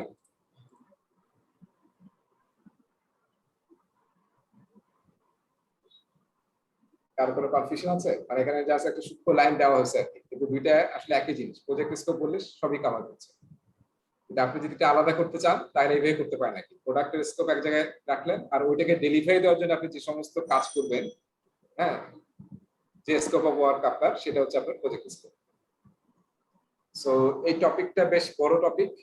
আমাদের এখানে মেইন টার্গেট হচ্ছে যে আমরা স্কোপটাকে ফাইনালাইজ করব, এবং অ্যাজাইলে আমরা কি করি, প্রোডাক্ট ব্যাকলগ তৈরি করি। ভাইয়া তাহলে কি প্রোডাক্ট স্কোপ প্ল্যান স্কোপের কি সাবসেট এরকম? আবার বলেন। প্রোডাক্ট স্কোপ কি প্ল্যান স্কোপের সাবসেট এরকম মনে করতে পারি? প্ল্যান স্কোপ না, প্রজেক্ট স্কোপ। প্রজেক্ট স্কোপের সাবসেট বলতে পারেন, প্রজেক্ট স্কোপের, হ্যাঁ প্রজেক্ট স্কোপের সাবসেট বলতে পারেন আর কি। আমরা যেহেতু প্রজেক্ট স্কোপটাই বলি, প্রোডাক্ট স্কোপটা ভেবে বলি না আসলে। হ্যাঁ, জি, তার মানে প্রজেক্ট স্কোপের ভিতরেই তো প্রোডাক্ট স্কোপ লুকায়িত। লুকায়িত, হ্যাঁ, মানে আমাদের ক্ষেত্রে, মানে আমরা যে রিয়েল লাইফে প্রজেক্ট যখন করি তখন লুকায়িত, কিন্তু আমাদের পরীক্ষার জন্য জানতে হবে যে দুইটা আসলে আলাদা বিষয়। হ্যাঁ, ঠিক আছে। আচ্ছা, এখানে দেখেন এই টপিকটা, আমি একটু আমার টেবিলটাতে যেতে হবে, তাহলে একটু আপনারা রিলেট করতে পারবেন। জাস্ট রিলেট করার জন্য আমি টেবিলটা দেখা যাচ্ছে আমার, এই টেবিলটা। জি। হ্যাঁ, সো আমরা কিন্তু এই টপিকটাতে আছি, খুবই ডিটেল আছে পিএমবকে। এখন যদি ডিটেল জানার আগ্রহ থাকে আপনার, তাহলে এই ক্লাস শেষের পরেই আপনি এটা পড়ে আসলে অনেক ডেপথ নলেজ পেতে পারেন। আর যদি মনে হয় যে না, আপনি এখানেই আপনার যে ইনফরমেশনটা পাওয়া দরকার এসও ক্রিয়েটেড, সেটা অলরেডি হ্যাভ গট, তাহলে আপনার এখানে আর ব্যাক করার দরকার নেই, জাস্ট একবার চোখ বুলিয়ে নেবেন। হ্যাঁ, আর যদি মনে হয় যে বেশি পড়লে তো কোনো লস নাই, লাভই আছে। আর যদি মনে হয় যে you want in depth knowledge, তাহলে আপনার পিএমবকের যে 6th এডিশন চ্যাপ্টার নম্বর 5, সেখানে আসলে ডিটেল আছে। তো এখানে আমি যখন টপিকগুলো পড়াবো লেসন 2 এবং 3 তে, প্রতিবার আসলে আমি টেবিলের সাথে আপনাদেরকে ম্যাচ করাবো এবং দেখাবো যে আসলে কিভাবে কানেক্টেড, যেটা আপনার মনে হয় আপনাদেরকে হেল্প করবে। সো দেখেন, আমরা স্কোপ নিয়ে কাজ করব, তাহলে প্রথম কাজ করতে হবে আসলে অ্যাক্টিভিটি বা ফাংশনস বা প্রসেস, যেটা আমাদের করতে হবে, প্রথম কাজ করতে হবে প্ল্যান করতে হবে। আমি আপনাদের একটা ফুটবল খেলার সিনারিও দেখাচ্ছিলাম না, যে হ্যাঁ স্পট কিক, যে মনে হচ্ছে যে প্ল্যান নাই, কিন্তু আসলে প্ল্যান ছিল। তো পিএমবক আসলে অনেকটা plan driven project management methodology, project management standard. তো সেটা আসলে কি আপনাকে বলতেছে যে আপনি যখন এই যে স্কোপ নিয়ে কাজ শুরু করবেন, তার আগে আপনি আসলে এই স্কোপের কাজগুলো কিভাবে করবেন তারও একটা রোড ম্যাপ আইডেন্টিফাই করেন, তারও একটা গাইডলাইন তৈরি করেন। সেটা এক পেজ হোক বা একটা প্রেজেন্টেশন হোক, 2-3টা স্লাইড হোক, একটা কিছু করেন। সেটা আসলে পিএমআই সবসময় মানে ইনিশিয়েট মানে চায় আর। এই জন্য দেখেন প্রতিটা নলেজের শুরুতে দেখবেন যে প্ল্যানিং আছে। দেখেন প্রতিটা শুরুতে প্ল্যানিং আছে, এবং এই প্ল্যানিংটার মেইন কাজ হচ্ছে যে আমি এখানকার যে কাজগুলো আছে স্কোপ ক্রিয়েট, সেটা কিভাবে করব, সেটা রোড ম্যাপটা, ঠিক আছে, গাইডলাইনটা। সো এখানে দেখেন আমরা কি করব, কালেক্ট রিকোয়ারমেন্টস। তাহলে কালেক্ট রিকোয়ারমেন্ট কিভাবে করব, তার গাইডলাইনটা এখানে থাকবে। কিভাবে স্কোপকে ফাইনালি ডিফাইন করব, সেটা এখানে গাইডলাইন থাকবে। তারপর কিভাবে ডাব্লিউবিএস তৈরি করব, ডাব্লিউবিএস নিয়ে আমরা এখনো পড়ি নাই, সামনে পড়বো। ডাব্লিউএস মানে হচ্ছে প্রজেক্টকে ভেঙে ছোট ছোট কম্পোনেন্টে তৈরি করবো আমরা। এবং গত ক্লাসে আমরা দেখছিলাম না যে ইয়া ভাই একটা ছবি দিচ্ছে আমাদের, মুস্তাহিন ভাই, পাইছে সবাই, ডাউনলোড করে নিয়ে একটু, খুব সুন্দর ছবি বানাইছে আর কি, ফিগারটা। সো ট্রেডিশনাল প্রজেক্টে আমরা প্রজেক্টকে ব্রেকডাউন করে ম্যানেজেবল ছোট ছোট। কোনো প্রশ্ন? ডাব্লিউপিএস বোধহয় আমরা ট্রেডিশনাল প্রজেক্টের ক্ষেত্রে ইউজ করি এরকম বলতেছিলেন। হ্যাঁ, মেইনলি আমরা মানে প্রেডিক্টিভ প্রজেক্ট ইউজ করি, ডাব্লিউবিএস শব্দটা আসছে, কিন্তু অ্যাজাইলে ডাব্লিউবিএস শব্দটা ইউজ না করে তারা যে এপিক, থিম, ফিচার এরকম শব্দ ইউজ করে। আসলে গোল কিন্তু সেম, কিন্তু টার্মিনোলজি গুলো ডিফারেন্ট, ঠিক আছে, টার্মিনোলজি ডিফারেন্ট। আর গোল সবগুলোর গোল এক, যে আমরা আসলে ম্যানেজেবল কম্পোনেন্ট তৈরি করতে হবে, টোটাল প্রজেক্ট আর একবারে করা যাবে। সো সেটা হচ্ছে ডাব্লিউবিএস, ওয়ার্ক ব্রেকডাউন স্ট্রাকচার। এবং আমরা দেখবো যে ওয়ার্ক ব্রেকডাউন স্ট্রাকচার আসলে হার্ট অফ প্রজেক্ট ম্যানেজমেন্ট। কারণ এটার উপর বেস করে শিডিউলিং হবে, এটার উপর বেস করে কস্টিং হবে, কোয়ালিটি হবে, রিস্ক হবে, সবকিছু ডিপেন্ড করে WBS এর উপর। সেজন্য WBS টা খুব ভালোভাবে যদি না তৈরি করি আমরা, তাহলে কিন্তু প্রজেক্টের শিডিউলিং, বাজেটিং, কোয়ালিটি সবকিছু হ্যাম্পার হবে। তো সেটা আমি আলোচনা করব, সমস্যা নাই। তাহলে দেখেন এই প্ল্যানিং এ আমাদের এই জিনিসগুলো থাকে, এবং তারপরে আমি কিভাবে স্কোপটা তৈরি হওয়ার পরে মাঝখানে দেখেন কি এক্সিকিউশনে কিন্তু কোনো প্রসেস নাই, তার মানে এখন কাজ হবে। কাজ হয়ে যখন স্কোপটা ডেলিভারি তৈরি হবে, তখন কি করব আমরা? ভ্যালিডেট করব, যেটা অ্যাজাইলে আমরা বলি স্পেন রিভিউ, কাস্টমারকে দিয়ে ভ্যালিডেট করা। আর আমরা PMBOK এর হচ্ছে ভ্যালিডেট স্কোপ। হ্যাঁ, আমরা কাস্টমারকে দিয়ে ভ্যালিডেট করাই নেব যে whether this scope is done or not। আর কন্ট্রোল স্কোপ মানে হচ্ছে যে throughout the life cycle of the project আমাদের স্কোপটাকে যে বললাম বাউন্ডারি সেট করছি আমরা, সেই বাউন্ডারির মধ্যে যাতে আমরা থাকি। এর বাইরে যদি যেতে হয় তাহলে অবশ্যই যেটা আমরা কন্ট্রোল টুতে যাই, মানে আমরা চেঞ্জ কন্ট্রোল করে যেতে চাই। চেঞ্জ হবে না, করাই যাবে না এরকম কিছু কথা নাই। চেঞ্জ হইতেই পারে, প্রজেক্ট আসলে এরকম না যে একটা বক্সের মধ্যে আছে। সো চেঞ্জ হতেই পারে, কিন্তু চেঞ্জটা যাতে কন্ট্রোল হইতে হয়, ঠিক আছে? সেইটাকে ইনশিওর করবো হচ্ছে কন্ট্রোল স্কোপের থ্রুতে। সেই হচ্ছে 5টা প্রসেসের কাজ আর কি। হ্যাঁ, কোন প্রসেসটা কি করে সেটা বোঝাটাই সবচেয়ে ইম্পর্টেন্ট। জাস্ট আপনাকে যদি জিজ্ঞাসা করা হয় যে কালেক্ট রিকোয়ারমেন্টের কাজ কি, তাহলে যাতে আপনি এটা বলতে পারেন কালেক্ট রিকোয়ারমেন্টের কাজ হচ্ছে আমি যে প্রজেক্টে শুরু করছি, প্রজেক্ট করতেছি, সেই প্রজেক্টের রিকোয়ারমেন্টটা কি, হোয়াট করতে যাচ্ছি আমরা, সেটা আমরা বিভিন্ন ডকুমেন্ট স্টাডি করে, কাস্টমারের সাথে মিটিং করে, ফোকাস গ্রুপ মিটিং ডিসকাশন করে, তারপরে হয়তো সার্ভে করে, হ্যাঁ, নানান উপায়ে আমি রিকোয়ারমেন্টগুলোকে গ্যাদার করবো যাতে আমি আমার স্কোপটাকে ঠিক করতে পারি। সো কালেক্ট রিকোয়ারমেন্টের কাজ হচ্ছে রিকোয়ারমেন্টগুলোকে ফিক্স আপ করা। আর ডিফাইন স্কোপ মানে কি? রিকোয়ারমেন্ট হচ্ছে আমি বলছিলাম র, এখন ওটাকে আমি একদম ডিফাইন করব, এবং সেখানে আসলে এখন আমি আমার পয়েন্ট অফ ভিউতে আমি প্রজেক্টের যে কাজ করব, কাস্টমার রিকোয়ারমেন্ট বলছে যে আমার বাড়িটা হতে হবে এমন দক্ষিণমুখী হবে এবং আমি যাতে সবসময় বাতাস পাই, এবং আমার ঘরটা এমনভাবে প্ল্যান করবেন যাতে কোনো ঘর অন্ধকার না থাকে, দিনের বেলা সবসময় যাতে ডে লাইট থাকে। ঢাকা শহরে আমার মনে হয় বেশিরভাগ বাসায় এমন অবস্থা, 2-1টা রুম এমন অন্ধকার থাকে যে দিনের বেলা লাইট না জ্বালালে দেখা যায় না, তাই না? সো দেখেন এই যে কাস্টমার কিন্তু তার কথাই বলছে, যে আমি তার ভাষায় বলছি যে আমি চাচ্ছি যে আমার যাতে বাতাস পাই সবসময় এবং যাতে আলো থাকে। তার মানে কি এখন আপনার কাজ কি? তাহলে আমরা যারা কাজটা নিলাম সে তো এখন বলতে পারে না যে বাড়িটা শুধু সাউথ মুখী হতে হবে, তারপরে লাইট, তারপরে এমন ভাবে প্ল্যান করতে হবে আমার যাতে লাইট সব দিক থেকে আসে। এখন দেখেন নাই, সবাই খেয়াল করছেন এখন সব বাসায় বড় বড় যে বিল্ডিং হচ্ছে মাঝখানে একটা গ্যাপ আছে প্রায় সব বিল্ডিং এর। এটা কিন্তু আগে ছিল না, আগে একদম টোটাল একটা, আপনার যদি মোতালেব প্লাজা দেখেন, দেখছেন পুরো হচ্ছে কংক্রিটের একটা বক্স, রাইট? মোতালেব প্লাজা এখন খুব একটা ইউজ হয় না, ইস্টার্ন প্লাজা দেখেন দুইটা কিন্তু পাশাপাশি একদম পুরো বক্স টাইপ। কিন্তু এখন দেখেন প্রায় সব বড় বিল্ডিং এর মাঝে মাঝে কিন্তু পুরো গ্যাপ আছে একদম, কারণ কি যাতে যে লাইট, হ্যাঁ, আর লাইট এবং বাতাস যাতে পাস করতে পারে। সো এই যে আপনি যে প্ল্যানটা করলেন এটা কি কাস্টমার বলতে পারবে? You have to plan that. So এই যে স্কোপটা আসলে রিফাইন অফ রিকোয়ারমেন্টস, ঠিক আছে? কাস্টমার এই জিনিস চেয়েছে, এর এগেইনস্টে আসলে আমরা কি কি ডেলিভারি দিলে কাস্টমারের রিকোয়ারমেন্টটা একদম 100% ফুলফিল হবে, সেটা হচ্ছে আপনার ডিফাইন স্কোপ, ঠিক আছে? আর এরপরে আমরা ডিফাইন যখন স্কোপ হয়ে গেল তখন আমরা কাজের সুবিধার জন্য আমরা এখন কাজ করবো, কাজের সুবিধার জন্য আমরা এটাকে স্মল স্কোপ অপারেটর ব্রেকডাউন করব, সেটা হচ্ছে WBS। আর এরপরে তো বাকি দুইটাতে আমরা বুঝলামই, ভ্যালিডেট করা, কাস্টমারের ফিডব্যাক নিয়ে আর কন্ট্রোল স্কোপ হচ্ছে যে আমার যাতে স্কোপ চেঞ্জ না হয়, আর যদি চেঞ্জ হয় সেটা কন্ট্রোল ওয়েতে চেঞ্জ করা। সো এই জিনিসগুলোরই কিন্তু ডিটেইল আলোচনা আমরা পাবো আমাদের এই স্লাইড। আমার স্লাইড দেখা যাচ্ছে? অলরাইট। সো অ্যাজাইল টিমে আমরা ইউজ করি প্রোডাক্ট ব্যাকলগ, ঠিক আছে? ডুপ্লিকেট হয়ে গেছে দেখা যাচ্ছে। আর আমরা প্রেডিক্টিভ প্রজেক্টে আমরা ইউজ করি আসলে স্কোপ স্টেটমেন্ট। স্কোপটা যেখানে লেখা হয় সেটাকে আমরা বলি স্কোপ স্টেটমেন্ট। আর রিকোয়ারমেন্ট গুলো গ্যাদার করে আমরা যে ডকুমেন্টে রাখি সেই ডকুমেন্টের নাম হচ্ছে রিকোয়ারমেন্ট ডকুমেন্টেশন। তার মানে আমরা যখন কালেক্ট রিকোয়ারমেন্ট করতেছি, রিকোয়ারমেন্ট কোথায় রাখবো? যে ডকুমেন্টটাতে রাখবো সেটার নাম হচ্ছে রিকোয়ারমেন্ট ডকুমেন্টেশন। আর অ্যাজাইল টিম একটাই ডকুমেন্ট ইউজ করে, প্রোডাক্ট ব্যাকলগ, ঠিক আছে? এখানেই রিফাইন হয়, এখানেই গ্রুমিং হয়, কিন্তু একটাই জায়গায়, সেটা হচ্ছে প্রোডাক্ট ব্যাকলগ। আর আমাদের প্রেডিক্টিভে কিন্তু একটু ডিফারেন্ট আছে, সমস্ত রিকোয়ারমেন্ট গ্যাদার করে আমরা রিকোয়ারমেন্ট ডকুমেন্টেশনে রাখবো। আর রিকোয়ারমেন্ট ট্রেসিবিলিটি ম্যাট্রিক্স মানে হচ্ছে খুবই চমৎকার, আমরা দেখবো যে একটা টেবিল, যে টেবিলে কার কাছ থেকে রিকোয়ারমেন্ট নিয়ে আসলেন, কখন নিয়ে আসলেন, এবং সেই রিকোয়ারমেন্টটা কোন ডকুমেন্টে আছে, হ্যাঁ, এবং সেই রিকোয়ারমেন্টটা কোন অবজেক্টিভকে মিট করতেছে প্রজেক্টের, এবং স্কোপের সাথে কি রিলেশন, টাইমের সাথে কি রিলেশন, বাজেটের সাথে কি রিলেশন, এবং কি কি টেস্ট করে অ্যাকসেপ্টেন্স ক্রাইটেরিয়া মিট করে, বা অ্যাজ যদি বলি ডেফিনেশন অফ ডান মিট করে আপনি কাস্টমারকে ডেলিভারি দিবেন। এই যে এন্ড টু এন্ড ট্রেসিং, এটা যে ডকুমেন্টে রাখা হয় সেটাকে বলা হয় traceability matrix document, requirements traceability matrix. এটা একটা স্যাম্পল আমরা এখানে দেখবো, ফলে তখন আরো ক্লিয়ার হবে। আর যে আমি বললাম যে প্ল্যান করতে হবে, স্কোপ ম্যানেজমেন্ট প্ল্যান করতে হবে, সবকিছু শুরু করার আগে অবশ্যই ইউ হ্যাভ প্ল্যান। আর এখানে একটা এমফেসিস পিএমআই দিয়েছে, সেটা হচ্ছে যখন আপনি স্কোপ ম্যানেজমেন্ট প্ল্যান তৈরি করবেন তখন রিকোয়ারমেন্টস ম্যানেজমেন্ট প্ল্যানও তৈরি করবেন। এটা কি বুঝতে পারলাম? তার মানে কি রিকোয়ারমেন্ট কখন করবো আমরা? যখন কালেক্ট রিকোয়ারমেন্ট গ্যাদার করবো। রিকোয়ারমেন্ট এত ইম্পর্টেন্ট যে পিএমআই একটা সার্ভে করে প্রতি বছর, সেটার নাম হচ্ছে পালস অফ দ্য প্রফেশন।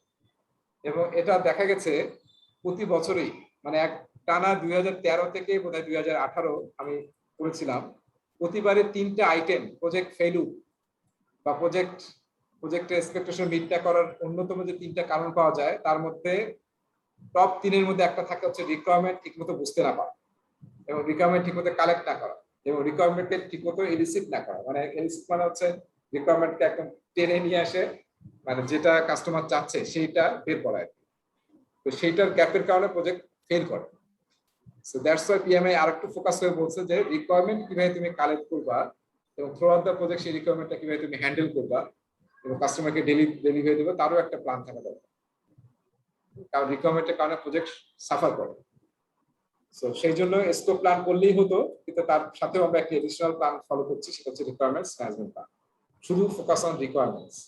এবং আরো একটু জেনে আপনারা ইয়া হবেন, সেটা হচ্ছে রিকোয়ারমেন্টস কিভাবে ম্যানেজ করতে হয়, কালেক্ট করতে হয়, প্ল্যানিং করতে হয়, কন্ট্রোল করতে হয়। এটা নিয়ে পিএমএ একটা আলাদা স্ট্যান্ডার্ড আছে। সেই স্ট্যান্ডার্ড নাম হচ্ছে standard of requirement management, practice standard for requirement management. এটা প্রায় মোর দ্যান 400 পেজ। ঠিক আছে, যে আপনি কিভাবে রিকোয়ারমেন্ট ঠিক মতো কালেক্ট করবেন। পিএমএ কেন স্ট্যান্ডার্ড তৈরি করছে? কারণ এটার কারণে প্রজেক্ট সবচেয়ে সাফার করে। কারণ ঘোড়ায় যদি গলদ থাকে তাহলে তো আপনি আসলে যাই করেন না কেন কাস্টমার কিন্তু হ্যাপি হবে। Alright, so where are we now? We have another 10 minutes. Alright. So scope management plan, মানে আমরা কিভাবে স্কোপটা ম্যানেজ করব তার প্ল্যানিং। স্কোপ ম্যানেজমেন্ট প্ল্যানে কি কি থাকতে পারে? এক দেখেন হচ্ছে যে মানে আপনি কিভাবে স্কোপ স্টেটমেন্ট তৈরি করবেন তার একটা গাইডলাইন, তারপর ডব্লিউবিএস কিভাবে তৈরি করবেন তার টেমপ্লেট এখানে থাকতে পারে প্ল্যানিং এ, তো সেই টেমপ্লেট আপনি ইউজ করবেন। তারপরে এই টপিকস থেকে আমরা আসলে ফাইনালি যেটা পাবো স্কোপ বেসলাইন। বেসলাইন হচ্ছে অ্যাপ্রুভড স্কোপ, আমি বলছিলাম সাইন আপ করে নিতে হবে। মানে অ্যাপ্রুভ বেসলাইনটাকে বলা হয় যে এটা আমার স্কোপ ফাইনালাইজ, এটা যখন অ্যাপ্রুভ হবে ওটাকে বলা হয় স্কোপ বেসলাইন। তো সেটা কিভাবে করবো আমরা, তার গাইডলাইন থাকবে, কে অ্যাপ্রুভ করবে এবং কিভাবে মেনটেন হবে বেসলাইনটা সেটা নিয়ে। তারপরে কিভাবে আমরা যখন ডেলিভারেবল ভেরিফাই করাবো কিভাবে কাস্টমার অ্যাকসেপ্ট করবে। ঠিক আছে, এবং এটা খুবই ছোট হতে পারে, বড় হতে পারে, আমি যেটা বলেছিলাম যে 1 পেজের হতে পারে বা একটা প্রেজেন্টেশন 2-3টা স্লাইড হতে পারে, তাইলেই হবে। আর আমরা স্কোপ ম্যানেজমেন্টে যখন প্ল্যান তৈরি করি তখন আসলে আমরা তখন প্ল্যানটা তৈরি করবো, যে প্ল্যানিং ডকুমেন্টে যেটা আমরা একটু আগে দেখলাম, তখন আসলে আমরা কি ইউজ করি? Expert judgement. এক্সপার্ট জাজমেন্ট করেছি না আমরা, মানে আমার ইন্টারনাল বা এক্সটার্নাল টিমের এক্সপার্টিজ, আমার নিজের এক্সপার্টিজ, আমার সিনিয়র লোকজনের এক্সপার্টিজ, এই ধরনের প্রজেক্ট করছে তাদের কাছ থেকে আইডিয়া নেওয়া, সেটা হচ্ছে এক্সপার্ট জাজমেন্ট। অল্টারনেটিভ অ্যানালিসিস মানে হচ্ছে অলওয়েজ প্ল্যান এ শুধু করলে হবে না, কিন্তু আপনি অলওয়েজ দেখতে হবে প্ল্যান বি, সি, কারণ একটা যদি ফেল করে যাতে আমি অন্য একটা দিয়ে ওটাকে রিকভার করতে পারি। এবং আমরা এই যে ডকুমেন্টটা যখন তৈরি করবো তখন কি করবো? একা একা বানাবো কম্পিউটারে বসে, না কি করবো? মিটিংস করবো, তাই না? অলওয়েজ মনে রাখবেন যখনই কোনো প্ল্যানিং এর কাজ করবেন একা না, take your team with you, তাহলে আপনি টিমের সাপোর্ট পাবেন, অ্যাক্টিভ সাপোর্ট পাবেন। প্ল্যান করে যখন মানুষকে দিবেন তখনই মানুষ মনে করে যে উই আর ইম্পোজড, তখনই মানুষের প্রোডাক্টিভিটি তারপরে মাইন্ডসেটটা চেঞ্জ হয়ে যায়। রিকোয়ারমেন্টের ডেফিনিশন দেওয়া হয়েছে, এটা কিন্তু প্রতিটা ডেফিনিশন স্লাইড। হ্যাঁ, ডেফিনিশনটা কি? Requirement the actions, processes or other conditions the project needs to meet. হ্যাঁ, যেমন milestone dates, contractual obligations, constraints, সবকিছুকে আমরা রিকোয়ারমেন্ট বলছি, প্রজেক্ট রিকোয়ারমেন্ট বলছি, প্রজেক্ট রিকোয়ারমেন্ট। আর প্রোডাক্ট রিকোয়ারমেন্ট, দেখেন প্রোডাক্ট রিকোয়ারমেন্ট কিন্তু ডিফারেন্ট। যেটা আমি বলছিলাম প্রোডাক্ট স্কোপ, এখানে প্রোডাক্ট স্কোপের ডেফিনেশন আছে, So they agreed upon conditions of capabilities of a product, service, or outcome that the project is designed to satisfy. তো যেটা আমি আপনাদের অলরেডি এক্সাম্পল দিয়েছিলাম, ঠিক আছে? সো এই দুইটার মধ্যে আমরা আই থিঙ্ক আমরা অলরেডি ডিফারেন্সটা বুঝছি, এবং সেখান থেকে আবার প্রজেক্ট স্কোপ বলা হচ্ছে যেটা আসলে মোর ফর্মালাইজড, ঠিক আছে? আর একটা হচ্ছে প্রোডাক্ট স্কোপ, যে features and functions of the product. তো প্রেডিক্টিভ আমরা কিভাবে করি?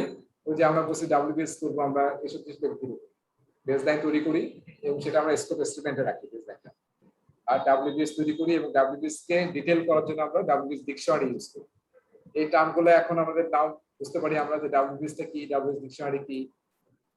এখানে কয়েকটা জিনিস দেখতেছি, স্কোপ বেসলাইন তো বললাম, অ্যাপ্রুভ যেটা, আর হ্যাঁ রিফাইন করার পরে যে আমরা স্কোপ স্টেটমেন্টটা বানাই সেটাকে বলা হয় প্রজেক্ট স্কোপ স্টেটমেন্ট, যেখানে দুইটাই থাকবে। হ্যাঁ, প্রজেক্ট রিকোয়ারমেন্টও থাকবে, কি থাকবে? প্রজেক্ট স্কোপ বা প্রজেক্ট রিকোয়ারমেন্টও থাকবে, প্রোডাক্ট স্কোপ বা প্রোডাক্ট রিকোয়ারমেন্টও থাকবে, দুইটা মিলে আমরা তৈরি করি প্রজেক্ট স্কোপ স্টেটমেন্ট। এবং সেটা যখন অ্যাপ্রুভ হয় সেটাকে আমরা তখন বলি হচ্ছে স্কোপ বেসলাইন। এবং এটার মধ্যে আবার ডাব্লিউবিএস থাকে, যেটা আসলে ছোট ছোট স্মলার কম্পোনেন্ট, এবং সেই ডাব্লিউবিএস এর এক্সপ্লানেশন হিসেবে থাকে হচ্ছে ডাব্লিউবিএস ডিকশনারি। এই সবগুলোই আসলে হচ্ছে বেসলাইনের পার্ট। সো এখন এই কনফিউজ হওয়ার দরকার নেই, আমরা সামনে এটা নিয়ে আরো ডিটেইলে আলোচনা করব এবং সামনে আবার র‍্যাপ আপ করব। আর অ্যাজাইলে আমরা জানি উই ইউজ ব্যাকলগ, ঠিক আছে? সবকিছু ব্যাকলগে থাকে। আমরা ট্রেডিশনাল প্রজেক্টে কি করি? প্রজেক্ট ম্যানেজমেন্ট প্ল্যান, যে স্কোপ স্টেটমেন্ট যেটা বলতেছি, এই সবকিছু আমার প্রজেক্ট ম্যানেজমেন্ট প্ল্যানের পার্ট। তো আমরা প্রজেক্ট প্লাস ম্যানেজমেন্ট প্ল্যানের সাথে আসলে আমরা মেজার করি, এবং যে রিকোয়ারমেন্টের সাথে আমরা মেজার করি। সো আমরা প্ল্যানের সাথে একটু খেয়াল করেন, এখানে সূক্ষ্ম একটা ভাগ আছে। প্রজেক্ট ম্যানেজমেন্ট প্ল্যানের সাথে আমরা কিসের মেজার করি? প্রজেক্ট স্কোপে। আর প্রোডাক্ট স্কোপের সাথে আমরা কি মেজার করি? প্রোডাক্ট রিকোয়ারমেন্টস, প্রোডাক্টের ফিচার ফাংশনালিটি আমরা ঠিকমতো দিতে পারছি, ঠিক আছে? দুইটা কিন্তু দুই, একটা হচ্ছে প্ল্যানিং এর সাথে, প্ল্যানিং ডকুমেন্টের সাথে করি, আর একটা হচ্ছে আমাদের আমরা যে ফিচার বা ফাংশনালিটি আইডেন্টিফাই করলাম তার এগেইনস্টে যে অ্যাকসেপ্টেন্স ক্রাইটেরিয়া আইডেন্টিফাই করব আমরা, সামনে দেখব, সেটার সাথে আমরা আসলে এটাকে measure product scope.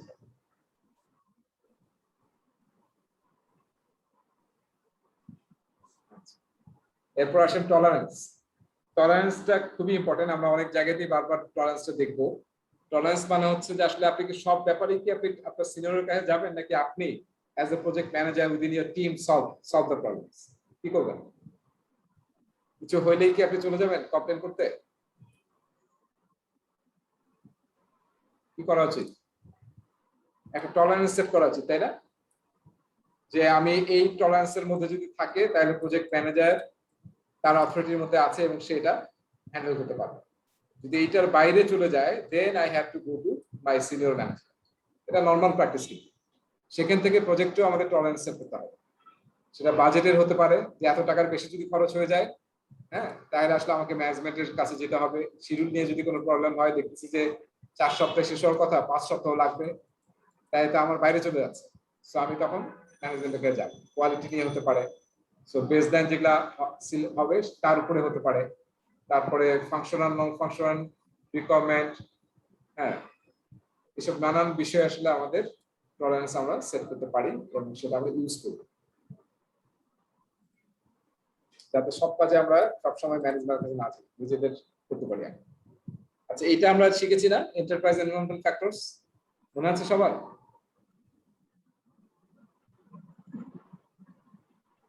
Enterprise environmental factor এবং এর সাথে আরেকটা কি বলেছিলাম আমরা? কারো মনে আছে? পড়াইছিলাম আমরা, দুইটা টপিক করছিলাম এটা। কারো মনে আছে? একটা হচ্ছে ইএফ, আরেকটা কি? সবাই আছেন না কেউ শুনতেছেন না? আছি। হ্যাঁ, একটা ইএফ আর একটা কি, একটা হচ্ছে ওপিএ, তাই না? ইএফটা হচ্ছে এন্টারপ্রাইজ এনভায়রনমেন্টাল ফ্যাক্টর, একটা হচ্ছে অর্গানাইজেশনাল প্রসেস। এবং এটার মধ্যে দুইটা ডিভাইডেশন ছিল, আপনাদের খেয়াল আছে কিনা? একটা ছিল ইন্টারনাল আর একটা ছিল এক্সটার্নাল, রাইট? এক্সটার্নাল মানে হচ্ছে যে পেস্টেল দিয়ে আমি বুঝেছিলাম, পেস্টেল, তাই না? পলিটিক্যাল, ইকোনমিক, ঠিক আছে, এসব জিনিস হচ্ছে আপনার এক্সটার্নাল এন্টারপ্রাইজ এনভায়রনমেন্টাল ফ্যাক্টর। আর ইন্টারনাল হচ্ছে organisational HR capacity, organisational location, তারপর হচ্ছে আপনার organisational culture, code of ethics, policy, এসব জিনিসগুলো হচ্ছে ইন্টারনাল। আর ওপিআর কিন্তু দুইটা ভাগ ছিল। হ্যাঁ, একটা ছিল হচ্ছে কর্পোরেট নলেজ বেস, আমি কেবি বলছিলাম কর্পোরেট নলেজ বেস, আর একটা ছিল PPP, process procedure policy.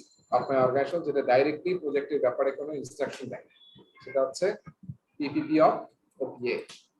So ওই জিনিসটা এখানে আলোচনা এই জন্য করা হলে একটু মনে রাখবেন, এখানে বেশ ভালো ডিটেল আলোচনা আছে যে আমরা যখনই কোনো প্ল্যানিং করি বা কালেক্ট রিকমেন্ড করতে চাই, সব জায়গায় কিন্তু আমাদের ইএফ এবং ওপি কে কনসিডার করতে হবে। যে কারণে কাজ করেন না কেন প্রজেক্ট ম্যানেজমেন্টে, অলওয়েজ এই দুটোকে কনসিডার না করে কোনো কাজ করা ঠিক হবে?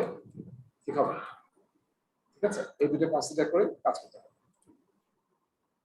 সো এখানে যদি আমরা দেখি এখানে কি আছে, এই যে ডেফিনেশন গুলো আছে অর্গানাইজেশনাল প্রসেস অ্যাসেটের, আমরা এটা আলোচনা করছি।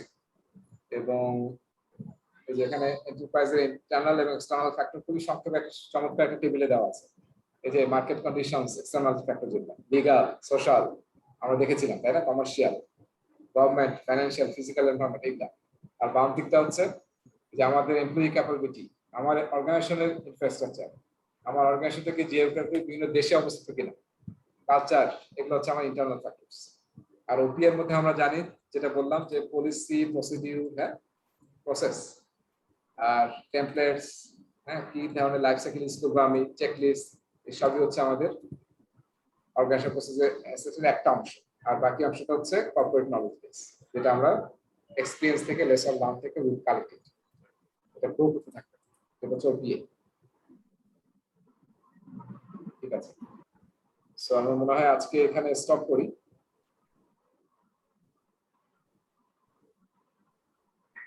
আজকে পার্টিসিপেশন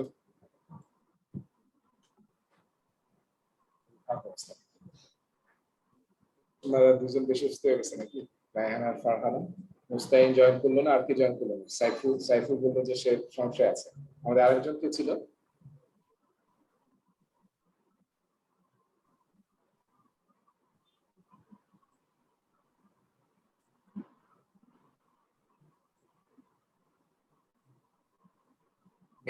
মিনহাজের কারেন্ট নাই বাসা, হ্যাঁ, কারেন্ট নাই বাসা। মুজাফফর ভাই ফ্যামিলি থেকে জয়েন করতে পারেনি, এখন বোধহয় রাত 4টা বাজে না, এটা তো